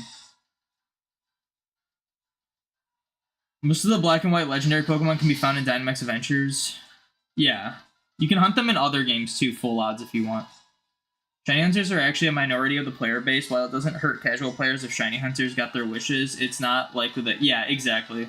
I feel like that's something we always gotta realize. Another Let's Go makes 0 sense. It doesn't make 0 sense, but it doesn't make much sense. Like, the only thing I can think of that would make sense to do a new Let's Go would be because that would be the... Like, they did Let's Go as the second Kanto remake, and this is gonna be the second Johto remake. So, like, maybe they just want the second remakes to be Let's Go. But that'd be the only reason I could think of that would, like, make sense. Other than that, it doesn't make sense. To be honest, if there aren't any new Pokemon or Shiny Deluxe, you don't think you would buy any remake in the future? Only got Let's Go for Meltan? I mean, that's a you thing, though. I like the different options of, like, playing Pokemon games and stuff, even though I'm not, like, the main target audience for the remakes. You got your 403rd Shiny, nice. Are you just counting every single Shiny you get and just, like, posting it in chat? Were you at 402 last time? I don't remember what you were at last time. They'd need a Meltan 2 or something, or just have Gimme Ghoul be in Let's Go Johto. Alright, let's switch back to Legends.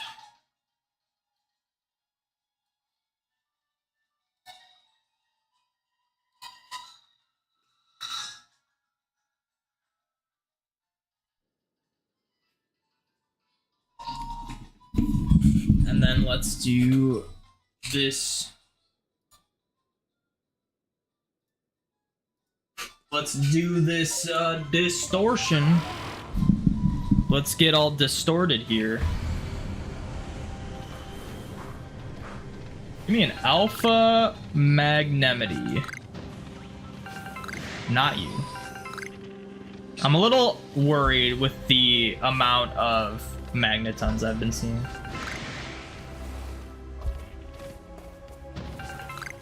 Like, come on. I just know I'm gonna get an Alpha Magneton after all this, and it's gonna suck.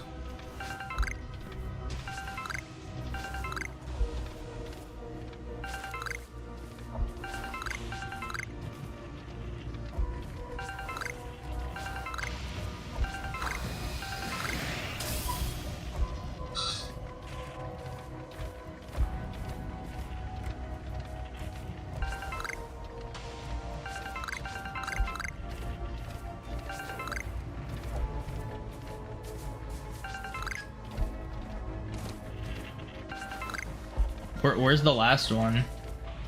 There's 1, 2. The last one's gotta be like over here, right? Oh, there it is. And it's a Magnezone. Do I need to catch Magnezone? I do. Alright, we'll catch Magnezone.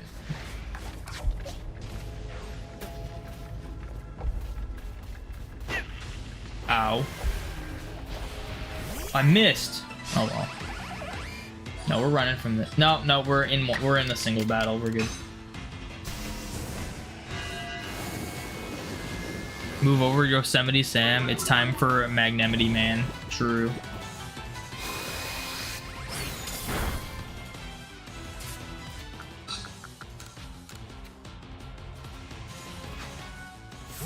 What do you hope for in the next mainline game? My dream mainline game would be just like a brand new Pokemon game in the style of like Sword and Shield.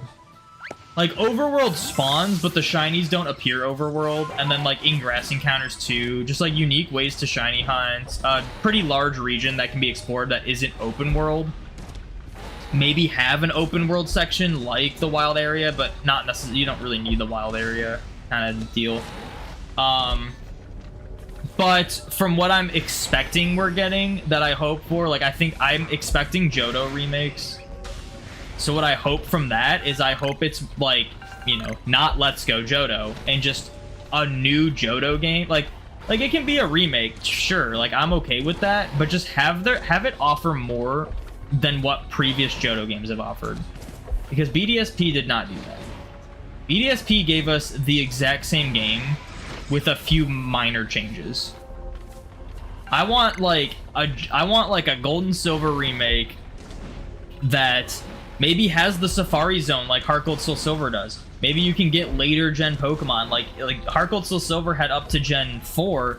Maybe we get up to Gen 9 Pokemon. Now, obviously not every Pokemon needs to be available, but just have like, you know, maybe you can find a Tatsugiri in like the Safari Zone, or maybe there's just another area you can get to post Kanto that like has later gen Pokemon. Like one of my biggest disappointments with BDSP is that I was really expecting them to turn the Underground or Palpar into like some sort of wild area type thing that included later gen Pokemon, and they just didn't do that. Like I was really hoping to see like some Gen 6, 7, 8 Pokemon in like Raminas Park, but it was just the same legendaries we see in every game. At least you can hunt them, so I can't be too annoyed about that, but yeah. It just needs to be a Johto remake, maybe have it be faithful, but also have it offer way more.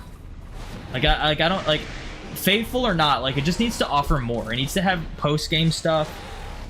It needs to have later gen Pokemon. It needs to have not overworld encounters, please. That's what I want.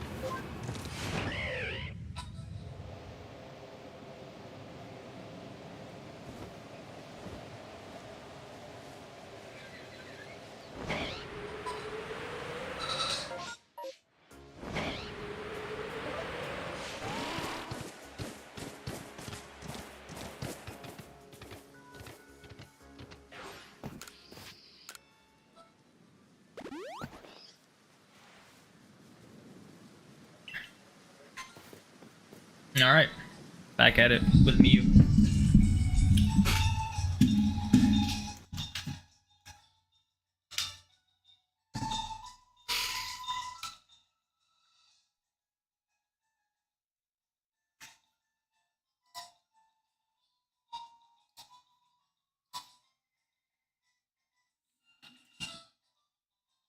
You bought 30 candy apples in Scarlet and Violet to get the Gorman mark on a bunch of your Mons, and you haven't gotten one yet? It was really quick for me to get them using those. The partner mark on my Sinistea took forever, though. It was ridiculous. You don't see us getting another Let's Go. You're in the camp that thinks it was a one-off. That's kind of... I don't, like... I want to believe that. Like, that's what I want to believe. But I just never... You never know with the Pokemon Company. But I do kind of think it was like a one-off, and it should be a one-off. But I just don't know what to expect. I don't think it's likely we'll see another Legends, but I really hope we do. You love Legends Arceus, and we love to be a secondary series that keeps... Yeah, like, Legends Arceus kind of felt like a secondary series type thing. When Let's Go didn't.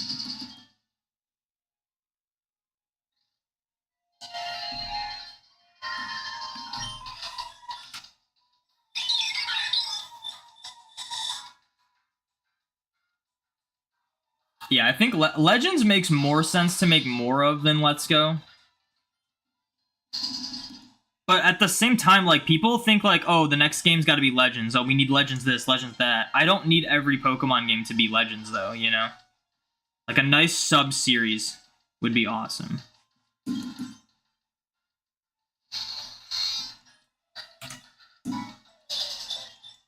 You know, you googled the Chibi Gets This, and even though it looked like it was found footage, it was pretty convincing. Yeah, I just... No shot. There's no shot. There's no shot. Do you know how easy... Do you know how accessible, like, programs are nowadays for people to just, like, make stuff like that?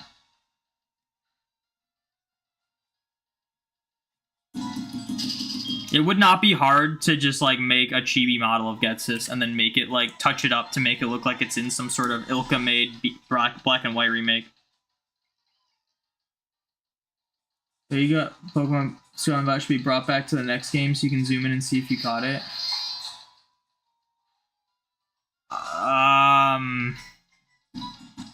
I think catching in Scarlet and Violet's kind of... do you mean Legends? Scarlet and Violet's, like, catching mechanics were, like, worse Legends catching mechanics. So I don't know. Went from talking about normal stuff, Pokemon retakes, and Pokemon Shiny Locks. Anyways, gotta go. Well, thank you for hanging out. Partner Mark is the last one you're gonna need for Shaman after this. Yeah, like, I had my Synesty, so you need it to be, like, max friendship, and then it's, like, a 1 in 100 chance every 10,000 steps you take. And I'm pretty sure I went, like, 4 or 5 times odds for specifically Synesty, because I kept putting other Pokemon in my party, and I would just wrap rubber bands around my Pro Controller and ride Koraidon around Lavincia in, like, that middle area in the circle. And it was like every Pokemon that was in my party would get the partner mark, and then I'd swap them out for, like, other Pokemon, and then those Pokemon would get the partner mark, and then I swapped them out for more Pokemon, and then those Pokemon would get the partner mark, and it's just like I was getting the partner mark on, like, literally every Pokemon I put in my party except for Synesty. It just took way too long. It was ridiculous. And before Johto remake in the style of Pokemon Smile, I don't even know what that looks like. It would be crazy, though, if we got, like, a Johto remake and it was in the style of, like, Octopath Traveler with, like, sprites and stuff, but it was, like, modernized and looked good. I don't think they're ever going to go back to sprite-based games, but if they stylize them enough, like, it would be cool. It'd be really cool if they pulled it off. Give me a new Legends game with more trainer battles and a post-game facility deal, and that's the best game, in your opinion. Give me a Legends game without Research Level 10. And also, I'm trying to think of what else I don't like about Legends. I don't know. The thing about Legends is that everyone's, like, you see Pokemon Legends and you're like, oh, this means... And it probably does, because the definition of legend is, like, an old story that's told. But what if, like, Legends games could be, like, in the future? You know? That'd be crazy.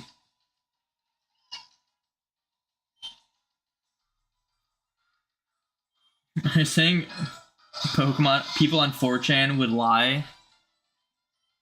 Nah. They're the most truthful people on the planet. Speaking of 4chan, you guys ever hear about the Tentaquill thing? That blew my mind when I heard about that.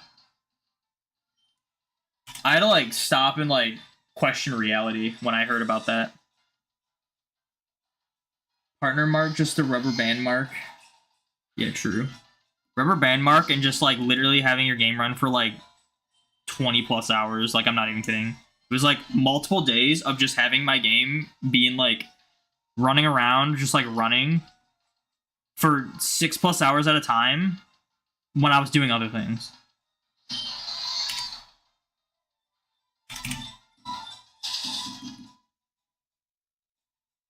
You and I are opposite. Give me a Legends game with no trainer battles and cool SR hunts. Yeah, honestly, the trainer battles did kind of suck in Legends. I like the idea of a Pokemon game that focuses on like actually catching the Pokemon, because that's what I enjoy about Pokemon games. It was nice having a Pokemon game that didn't have to like revolve around gyms and stuff. Need the trainer battles. Yeah, I think every game could benefit from having like a post-game like battle facility, I will say. One of the reasons why I genuinely feel there was nothing to do in Scarlet and Violet, unless you're into competitive.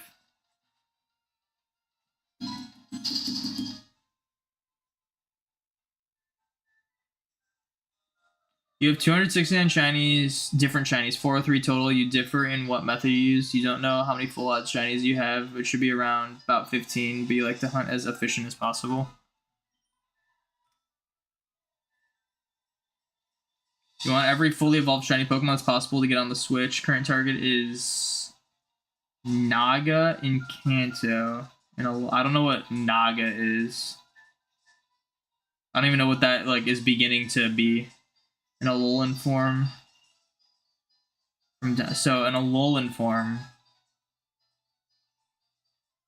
I don't know what Pokemon you're referring to. I don't know what Naga is.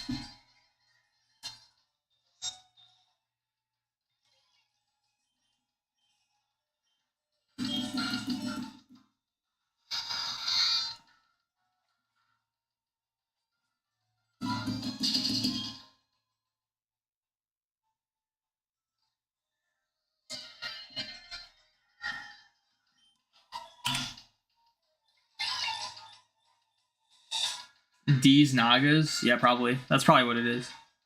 No, it's spelled. They spelled it Knogga.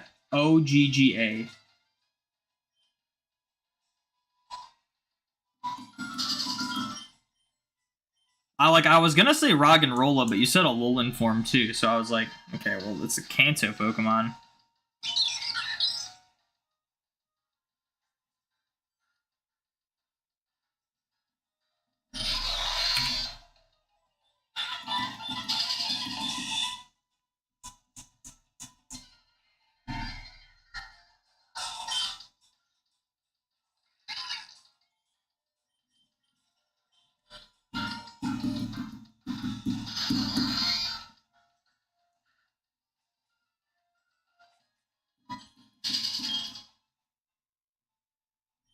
What Alolan forms are there? There's like Persian, Meowth, Grimer, Muk, Marowak.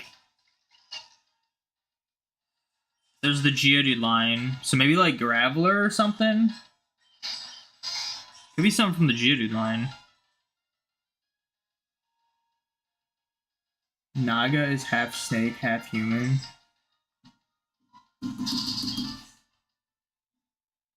Naga is also, isn't that Korra's polar bear dog from Legend of Korra?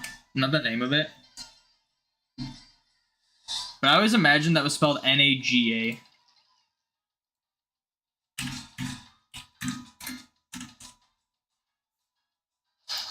Oh, it is. Is it actually Naga? Oh my gosh, I'm nuts. I actually got that correct first try.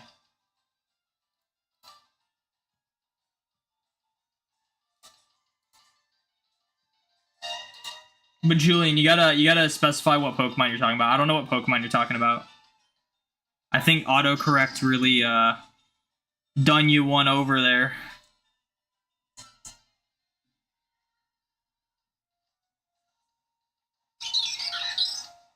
Correct that spelling, yeah. So I mean, it's only mentioned. It's never like spelled out, right? Just a guess. Just kind of how I assumed it was spelled.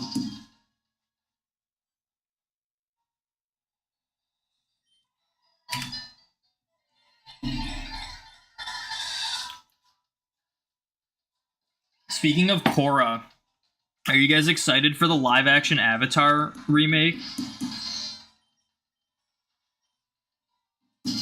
Because I don't know how I feel about it, if I'm being honest.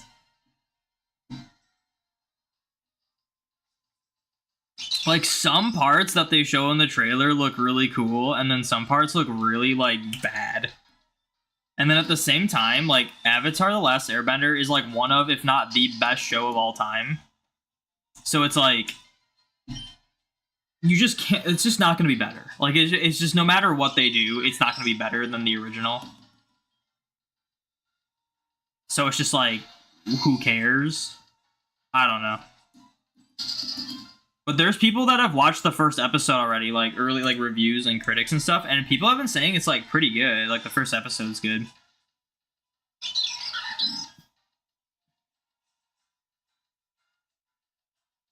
Define excited, you're terrified. Yeah, like I'm kind of expecting it to be bad, but I've also heard like some good things about at least the first episode.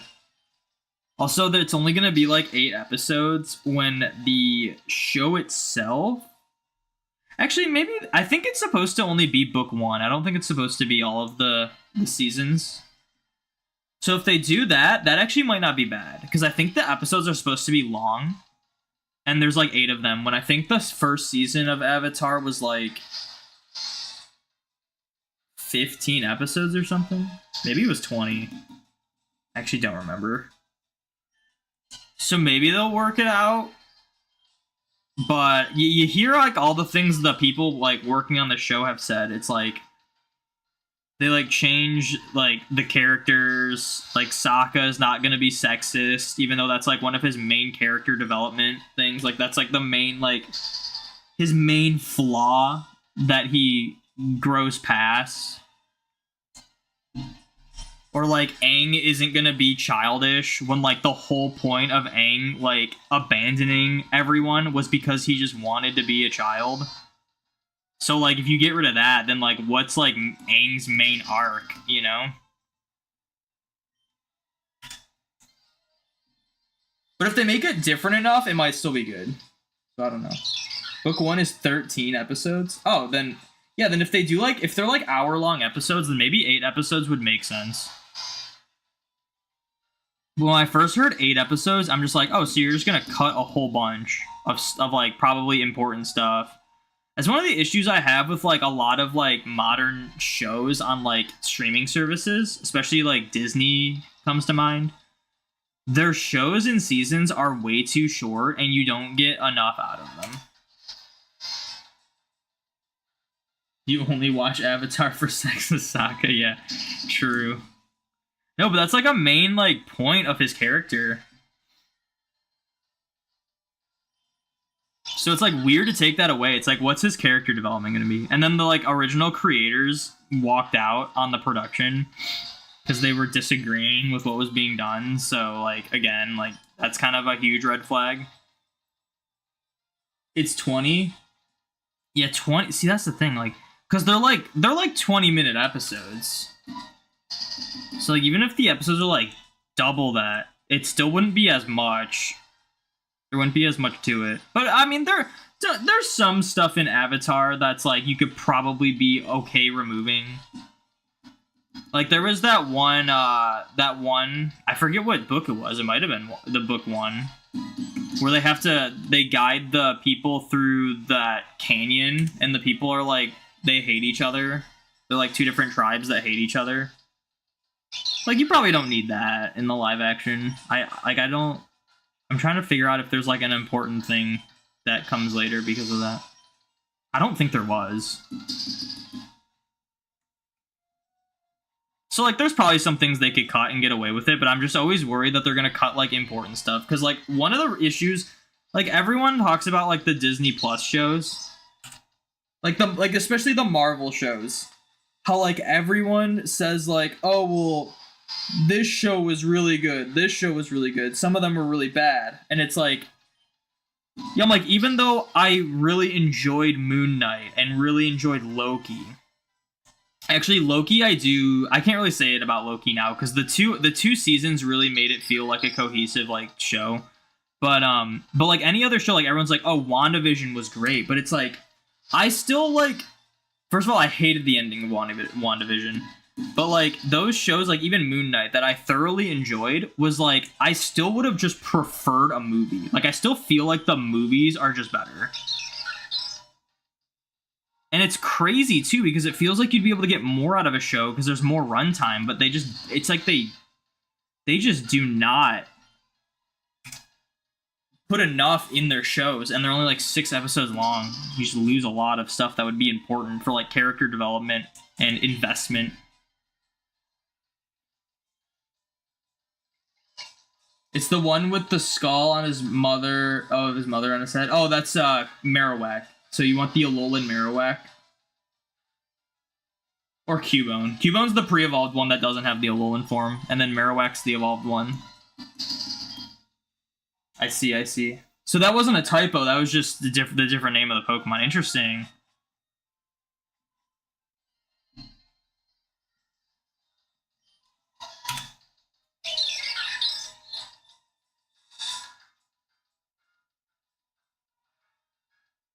Yeah, they need to include character growth.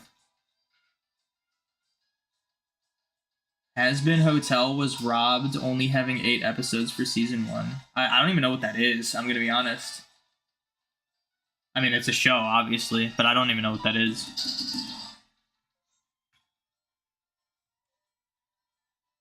8 fire episodes with the best old-timey gentleman demon in existence. Oh, you're talking about the show that I don't know of?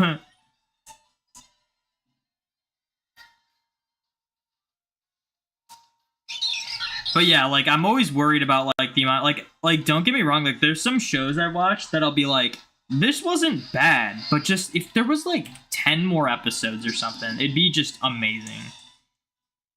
I feel like that's just a huge issue with shows. I wonder if that's just, like, the current mindset of, like, people working on shows, is instead of taking their time to, like, really flesh out everything, they just make things, like rushed and quick so that they can make the money faster. I wouldn't be surprised if that's just like something that goes on in most productions when it comes to shows. It's a top tier adult animated show / musical. Well, when you say adult animated show, that just makes it sound like you shouldn't be talking about it on stream, you know? You just mean mature, right? Like like not, you know.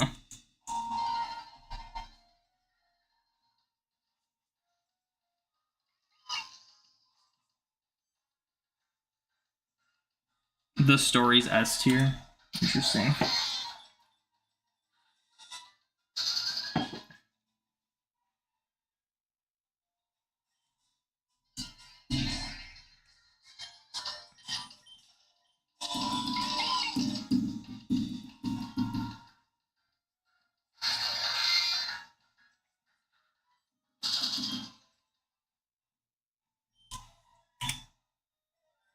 Not that kind of adult. No, I know.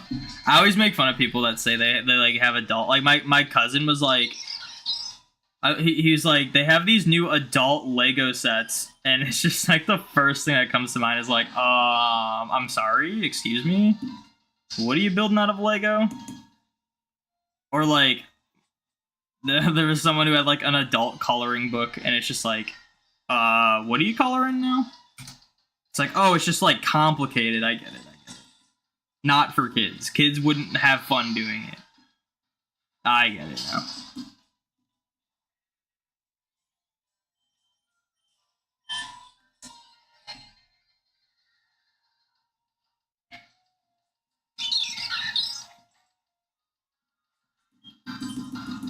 Get your mind out of the gutter. It's not the mind being in the gutter. It's just the way you say how it is. If you had said just like, I don't know, mature. Mature would have made more sense. Adult Lego sets, yeah, like for real. And then come to find out they're making like flowers and stuff, and I was just like, oh, okay. Thank God. They're like, oh, I have this Harry Potter like Hedwig one, and I'm like, oh, okay, good. It's just like complicated to build.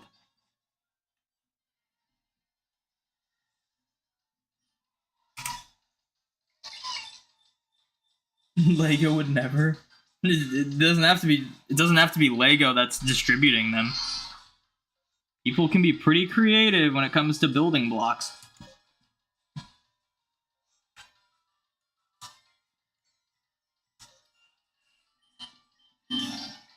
I wanna like design like a Pokemon thing in Lego. I just don't know. It seems very complicated. I would love to make like a Lego Dragonite or something. I just don't know. Like, there's so many different Lego bricks. I just don't know how I would like get that to how I would like figure that out. It seems very complicated. I don't know how like those like master builders just come up with like stuff like that. The genre is known as adult animation, isn't it? I don't know. I've never heard of it referred to as that.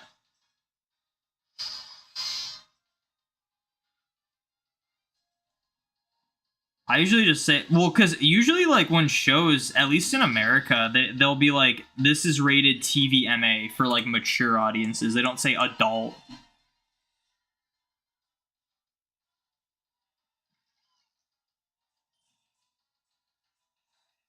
Cubone is Tragoso, and Marowak is Naga. Interesting.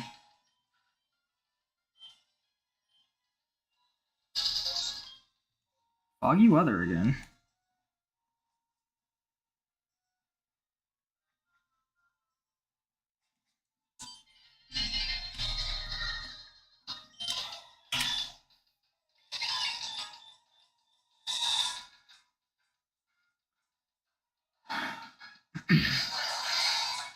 Yeah, I don't think I've ever referred to it as like adult animation.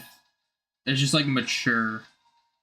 Or usually when I describe stuff, I'll just be like, yeah, it's like graphic or like violent or something. I'll just be like, it's violent. To say like, or like not for kids. I don't know.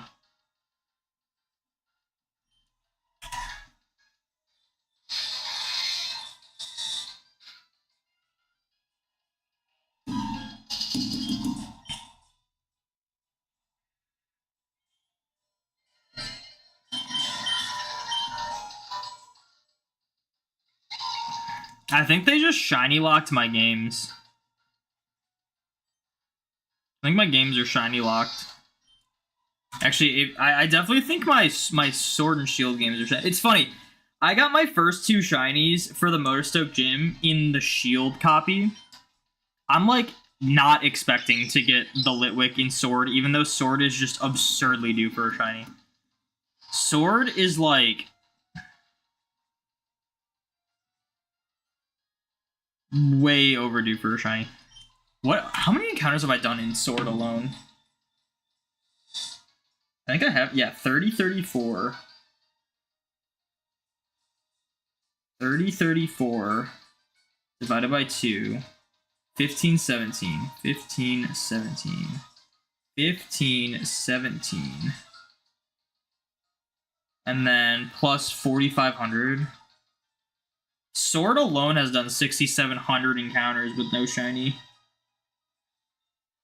And I'm currently on a phase that's a 9,000 in. Like, come on. You call it 18 plus? That honestly sounds worse.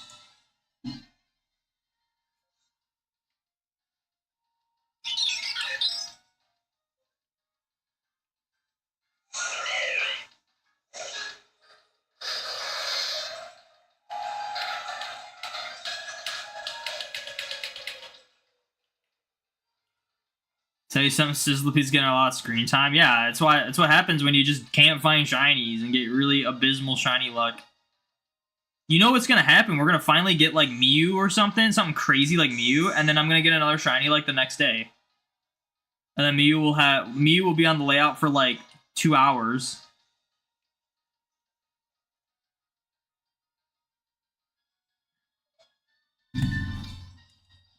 I just know that's gonna happen. Remember Muck?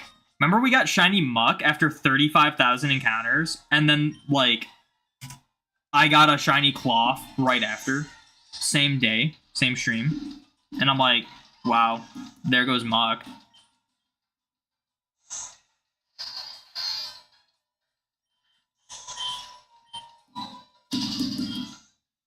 It happens like way too often. I'll get like the coolest shiny of my life, and then the next, like, in a record time, I'll get like some basic shiny like a Caterpie or something and be like, well, I guess this awesome shiny's off the layout now. You were thinking cloth? Yeah, the cloth.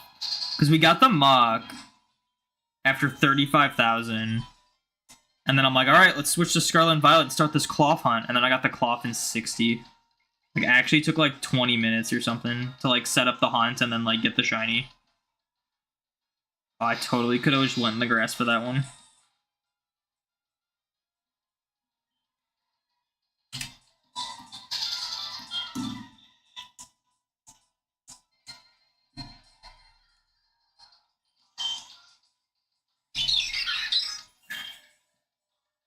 Also known as the cloth incident.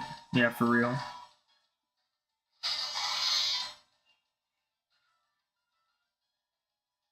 Guys, do you think that SMD CUHH troll is still watching us? How funny would that be? And they're like posting a bunch of messages that no one sees.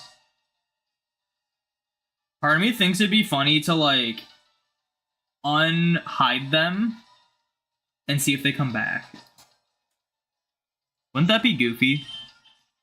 I unhide them and see if they come back. See if they're like actually so desperate for attention or they're actually a fan and they just have a weird way of showing it.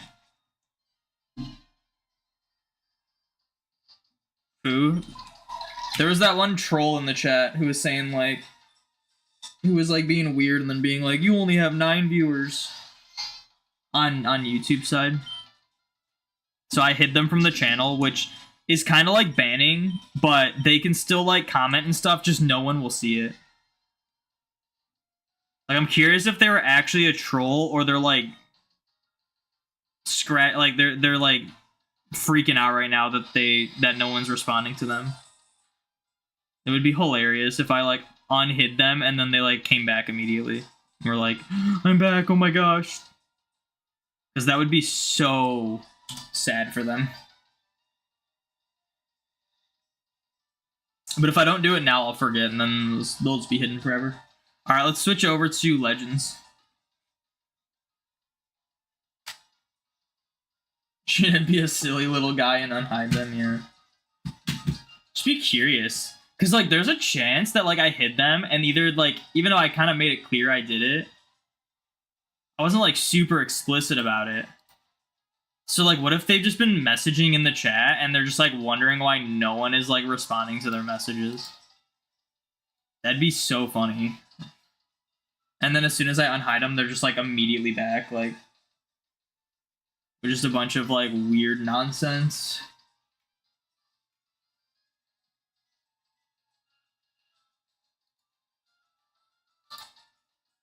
Alright. This will probably be the last... maybe not. Maybe it won't be the last distortion I do. I might keep going.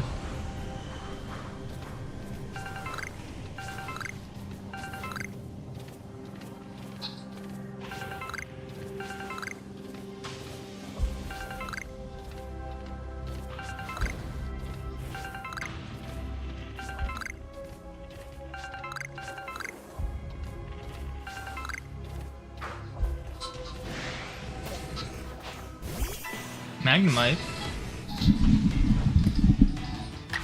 Why isn't it red though? Red eye, I should say. Dude, since when is high horsepower not 100% accurate?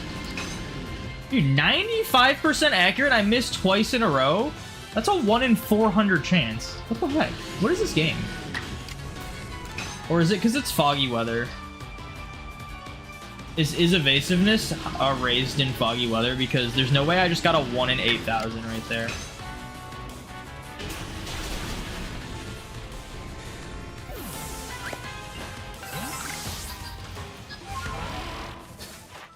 How many times do I gotta defeat this thing with... I'll need to defeat 3 more Magnemites.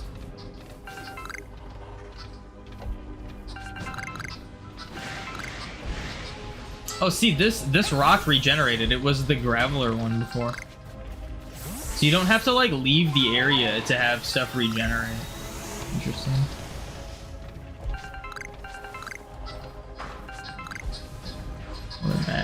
Magnemity. Aduma, welcome in. Thank you for the shiny lock.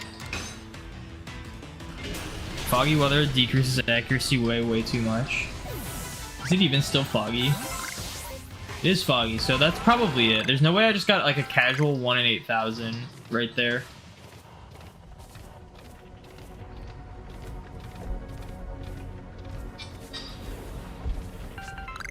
Dude, what's with the invisible items? That's the second invisible item I've seen today.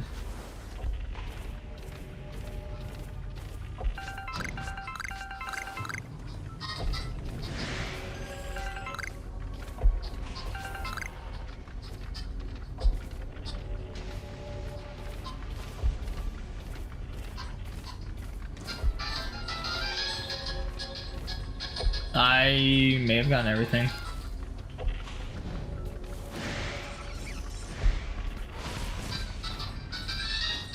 Oh, there's one I missed. The items are kind of hard to see in the grass. You gotta have to be like this angle in order to see them better. But yeah, literally sometimes they'll just be invisible. Like that Stardust I just picked up. There was a shard last time that was invisible.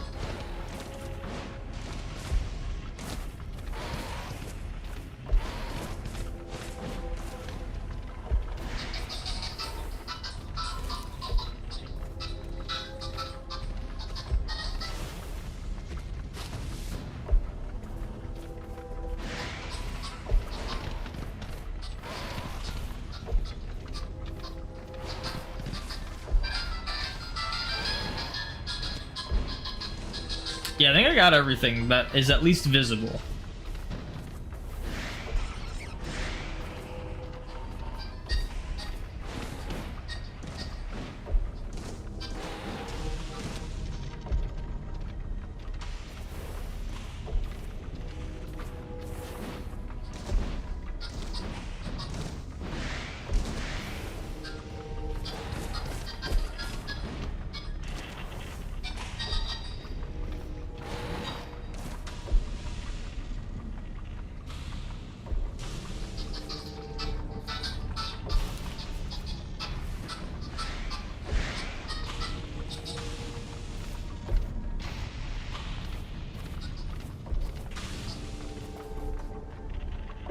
Good night, Thor. Thank you for hanging out.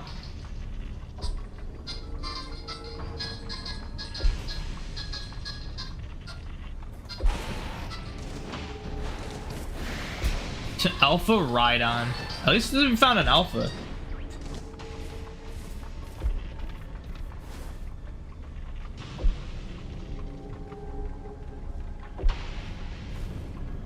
So you count? Sorry for spamming. You're not really spamming. I don't know what you mean by that, though. I think it's the first time I've had these things spawn in and not, like...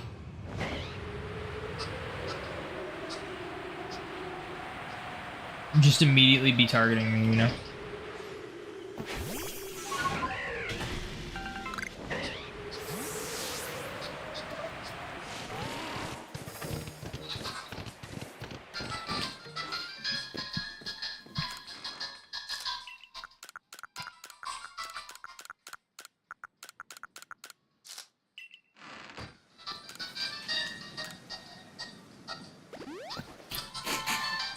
You had one person tell you your shiny looked fake because you didn't record the sparkle, didn't show no hacks on Crystal Virtual Console, and your reaction was weak. That is funny that people are just like that. I feel like we're in an era now where, like, people are usually more believing about, like, if you get shinies or not, unless there's, like, some weirdo that does, like, the obvious hacked ones. You have 27 Basuda shinies, 1 form from Let's Go EV, 18 from Sandwich Hunt, 7 per mystery gift, 5 from Mass Outbreaks in Gen 9, and 2 from Gen 8 raid events, 1 from Random Raid in Gen 9. 1 from BDSP Reset Hunt, 2 from in-game trades, 176 from Legends Arceus, 86 from Dynamax Ventures, and so that's a lot. Found 1 randomly full odds in Gen 8 playthroughs, 73 found randomly in Violet. The shiny Golden Go from the raid event. That's crazy. Congrats on all those shinies. You'd be happy to see Let's Go series continue as long as it doesn't interfere with more Legends games. You quite like Let's Go? I think Let's Go is fine as like it's a one-time thing. But I don't want to see more, I'm gonna be honest. Alright, I gotta take a quick break and then I'll be back.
I get back and it's freaking thunderstorming. Are you kidding me? What are the odds of that?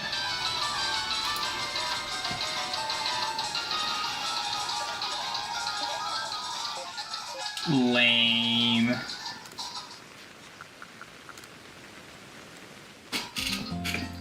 Did you see the new Outbreak event? Yeah, I did. I'm gonna probably do that for the last personality mark. I don't know if I want to do the Hisuian one or the Kanto one, though. I'm not sure. Alright, let's switch back over here.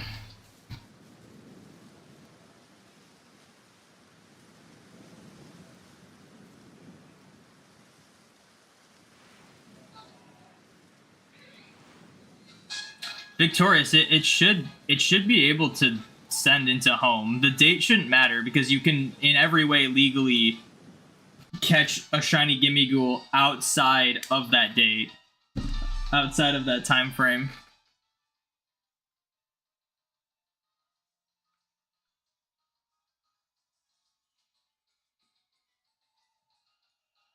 You think a Hisuian would be cooler? I like the shiny of Kanto Voltorb more. But I like Hisuian Voltorb. Well, okay. I think I was leaning more towards Kanto because I would probably evolve it into an Electrode. And I don't really care for the Hisuian Electrode, if I'm going to be honest. I don't know. We'll see. Maybe I'll just have like 2 games and we'll just like alternate. I'll have like one running on like Violet. I probably can't do that. Because I think the Violet save file I have has the event, the Gimmighoul event.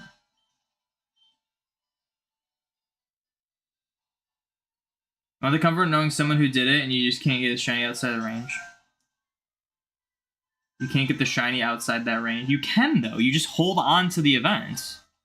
You're being, like, that's like a really, like, odd thing to think they would just lock out. Like, there's no reason. They screw over a lot of people if they lock that out, because being able to hold on to events after their time frame has been a thing in Sword and Shield. Like, I got a bunch of shiny Pikachus outside their time frame in the Sword and Shield raid events, and they still sent into home just fine. Never had any issues. From Nintendo stand, Nintendo doesn't give a crap what Pokemon you're putting into home or not. That's not a Nintendo thing. I don't think you guys realize how little Nintendo plays in, like, what is done with the Pokemon series. What's up, Oishi?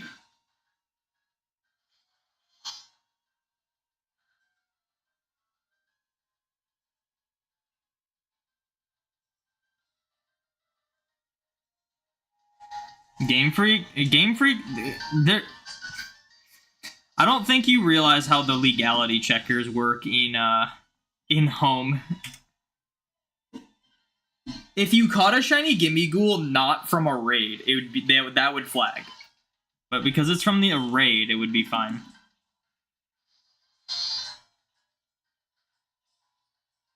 You know some people who don't hold on to events or roll for outbreaks because they supposedly consider it cheating? Those people are weird.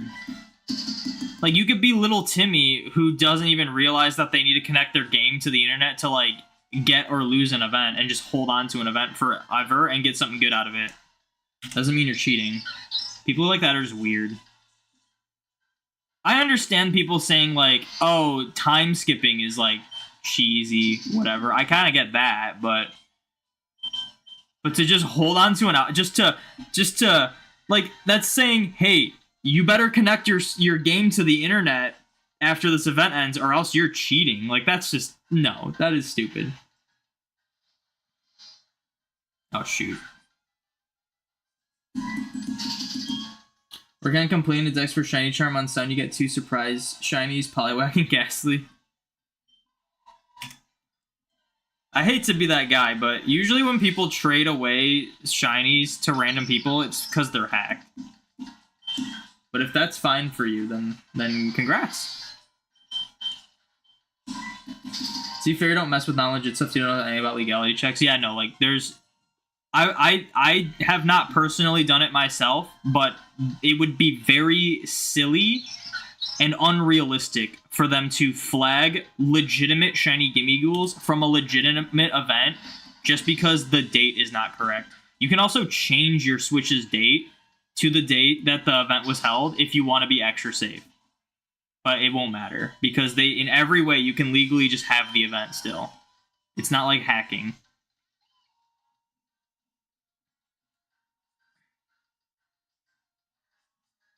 Little Timmy's cheating. When you're hunting Gimme Ghoul, it's very fun, 100% no cap, trust you. Yeah. I'm hunting Gimme Ghoul when it shows up in a different game where it's like realistic to hunt. Even though I still have the event. I think. I should check. I think I have it on my Violet copy on my Shiny Charm file. Because it would be full odds regardless, and I don't want to just phase on a million full odd shinies. That wouldn't be exciting to me, so we'll just have the non-raid shinies be boosted odds. If you want to get a new raid while saving one, you can make another profile. Yeah, but as much as I want to play through Scarlet and Violet for the 6th time, that sounds like the worst thing ever. So I'd rather just like maybe what we do. It might be hard to set up, but maybe for like the Voltorb thing, we just have 2 different outbreaks that we hunt at, and we just keep going between them like every now and then. Even though that sounds kind of pointless, but I don't know.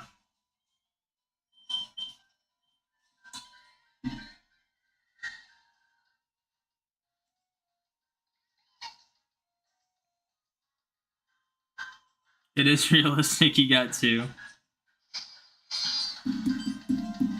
I'd honestly be more inclined if I knew I wasn't going to phase 1,000 times on random shinies, you know? Like, if the shinies just weren't overworld in Scarlet and Violet, I'd probably be more inclined to do the Gimme Ghoul hunt.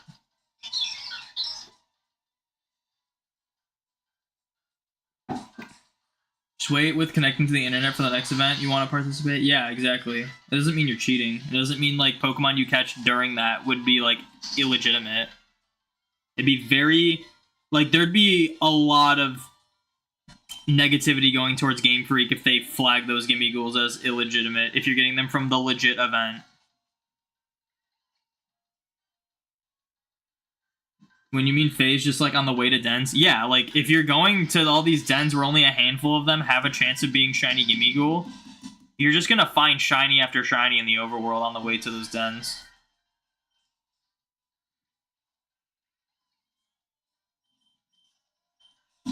And I just don't see the satisfaction in that. I just think shinies are way too easy in Scarlet and Violet.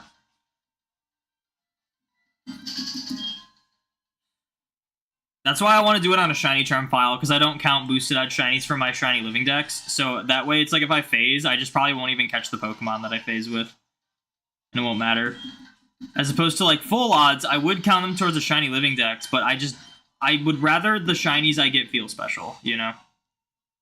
Shinies in Scarlet and Violet, even full odds, don't really feel that special.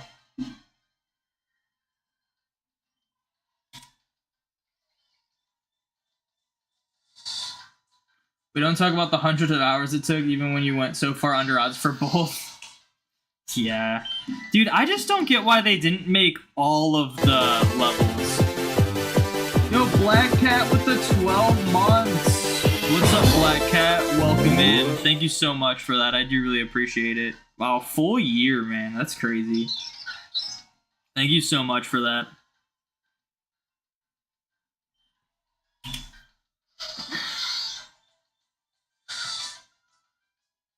Dude, the Gimme Ghoul event would have been so much better if they had just made the level 3 and 4 Gimme Ghoul raids have a shiny chance. Like, it made no sense that they're like, here's the first time you can shiny hunt Gimme Ghoul, except it's only for a fraction of the raids that will show up. So, like, can you imagine how much easier it would be if you just see the event raids and know what raids to go to? But no, you see the event raids, and odds are you don't even get to get a shiny check from most of them. This makes no sense. Can't believe it's already been a whole year. Yeah, that's crazy. I do really appreciate the support. You're just blind and had a really hard time seeing shinies while you played. You're sure you missed a ton of the 2 playthroughs? Only saw 2. Oh, I'm sure I missed a ton, but I wasn't actively looking for them. When I played through the 3rd and 4th time, I didn't find any wild shinies, but that's just because I was not looking for shinies. I was just trying to get through the game. In my first playthrough, I found like 4 or 5 random shinies. In my second playthrough, I found 3, all full odds.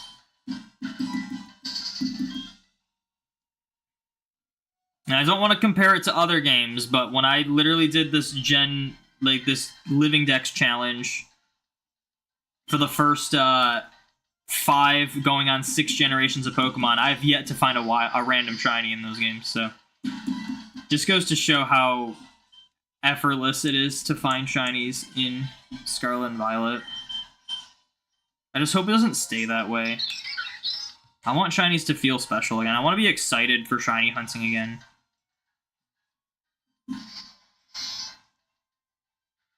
Got a Sally drop off already. Just wanted to pop and say hi. You got to get some sleep. Already 11 p.m. here. All good. I'll probably be getting off pretty soon. It's already 4:53.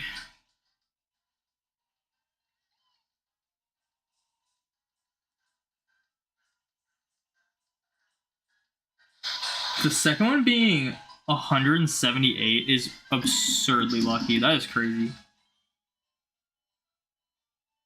You hate them both. It's like, yeah, I got these crazy shinies that not many people have gotten legitimately. I hate both of them. Thank you for the shiny luck, Black Cat. How did I miss that? Was I not doing that right?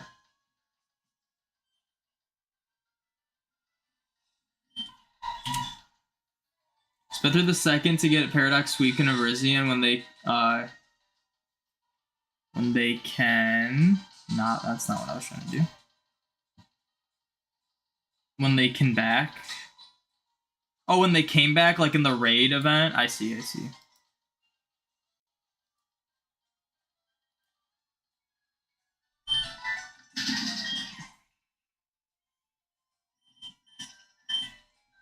So lame that you can't even get them in the DLC. Like, what were they thinking, man? It's like everything they were. It's like they were. Like, I hate to be that guy, but it really feels like they were trying to do everything they can to make Scarlet and Violet not as fun and not as enjoyable.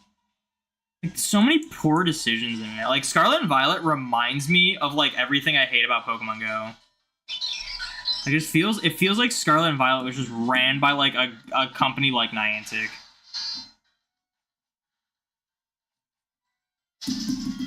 Let's charge $35 to get a few extra Pokemon that you can't even shiny hunt. And then these Pokemon that we use to tease the DLC, you can't even get them in the DLC. They're just their own thing. So stupid. How is there not a Reggie type going where you could get all 3 at unlock something? Dude, it should have just been like maybe the like it just shouldn't have been version exclusives for DLC. They should never do version exclusives in DLC. They just shouldn't. Sword and Shield did it right. It was, and even then, it wasn't even that great. Like, it was just so much better. Like, it's crazy how something that was perceived as like annoying and bad and not well done is just so much better than the way they did it in the next game. Like, it was very annoying having to play through Sword and Shield multiple times just to get, like, each of the legendaries, because you can only pick one of each for, like, the Reggies and the horses. But that is still infinitely better than having to buy an additional DLC for 2 Pokemon. Like, and you can also shiny hunt the Reggies. Like, it's crazy. It really feels like they were trying to make Scarlet and Violet the worst games. It was like a social experiment. Let's see how bad we can make these games to see how much money we'll still make off of them.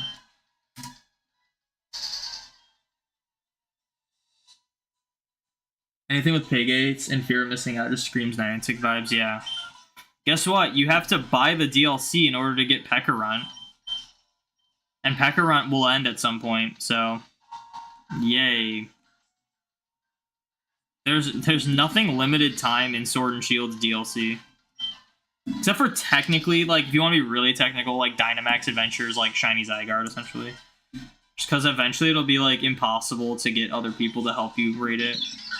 And even then, it'll still be possible. It'll just be so much worse than it already is to hunt it. Are you hidden? No, you're not hidden. Unless you're, like, an alt account of that one person. I only have, like, 3 people hidden on my channel, and it's, like, one of them was that one person in chat earlier. I guess maybe that'll be more of a norm because, like, streaming's a little different than just posting videos. Usually if people don't like your content on YouTube, you just, like, don't watch that person. Like, you know, it's like, I don't like your content, so I just won't watch, you know? But on, like, like a stream, it's more of, like, since it's, like, live, it's just, like, people just go crazy. They just, like, want to troll people. It's really weird. You're just ignored today? What do you mean ignored? You're like, that's, like, the first message you've posted today. Oh, no, I also read about your thing about Let's Go. I said I didn't really agree with that. Estimate was pretty cool method, but it would have been nicer if you could find the shiny in lower level raids, or if they kept them exclusive to 5-star raids, but raised the odds. I think for me, because I like full odds hunting, I would have preferred them just being available in all 3 raids, and then having it not be a time-gated event, you know? If it was just, alright, starting now, Gimme Ghoul is just gonna be in raids, and you can get them shiny. That would be cool. Can't wait to hunt Zygarde and Dynamax Adventures, but you're still on Gen 1 and doing Pokedex order. Jeez. It's not 100% accurate, it's 50% accurate. Oh, for, like, moves and stuff? Dude, 50%? No, like, even, like, 60% accuracy in, like, a Pokemon move is, like, 30% accurate if you're using it. You do hope that Shiny Gimme Ghoul doesn't become available until another game, so that your ones are special because of that. So, I think my theory is, what I think they're gonna do is I think they are going to do what they did with Sword and Shield. So, like, when the next gen comes out, or, like, gets announced or is about to come out, I think they are going to make all of the past raid events just available anytime. Not, like, raid events, but, like, you know, like, raid exclusives. Like, they had all those Gigantamax Pokemon that at the time were raid exclusives, and you could only get them during events. And then once, like, Scarlet and Violet was, like, about to come out, they're like, alright, we're done with events in Sword and Shield, so now all of these, like, Gigantamax are just available. I have a feeling, at the very least, Gimme Ghoul will just be available in raids near the end of Scarlet and Violet's lifespan. But yeah. Gimme Ghoul being in the standard raid pool would be even more impossible to find unless they had a special symbol on the map. Yeah, I kind of thought about that.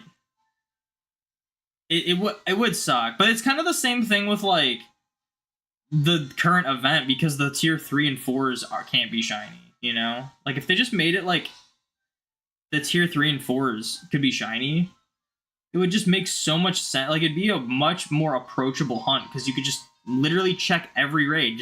You could see every single one instead of having to go between them. Like, go check them, see that it's level 3, and then be like, oh, good thing I traveled all the way over here for nothing. As opposed to just knowing every single raid where they're at. Swap the snack legendaries for snack error raids. The snack I don't know what that means. I don't know what a snack legendary is.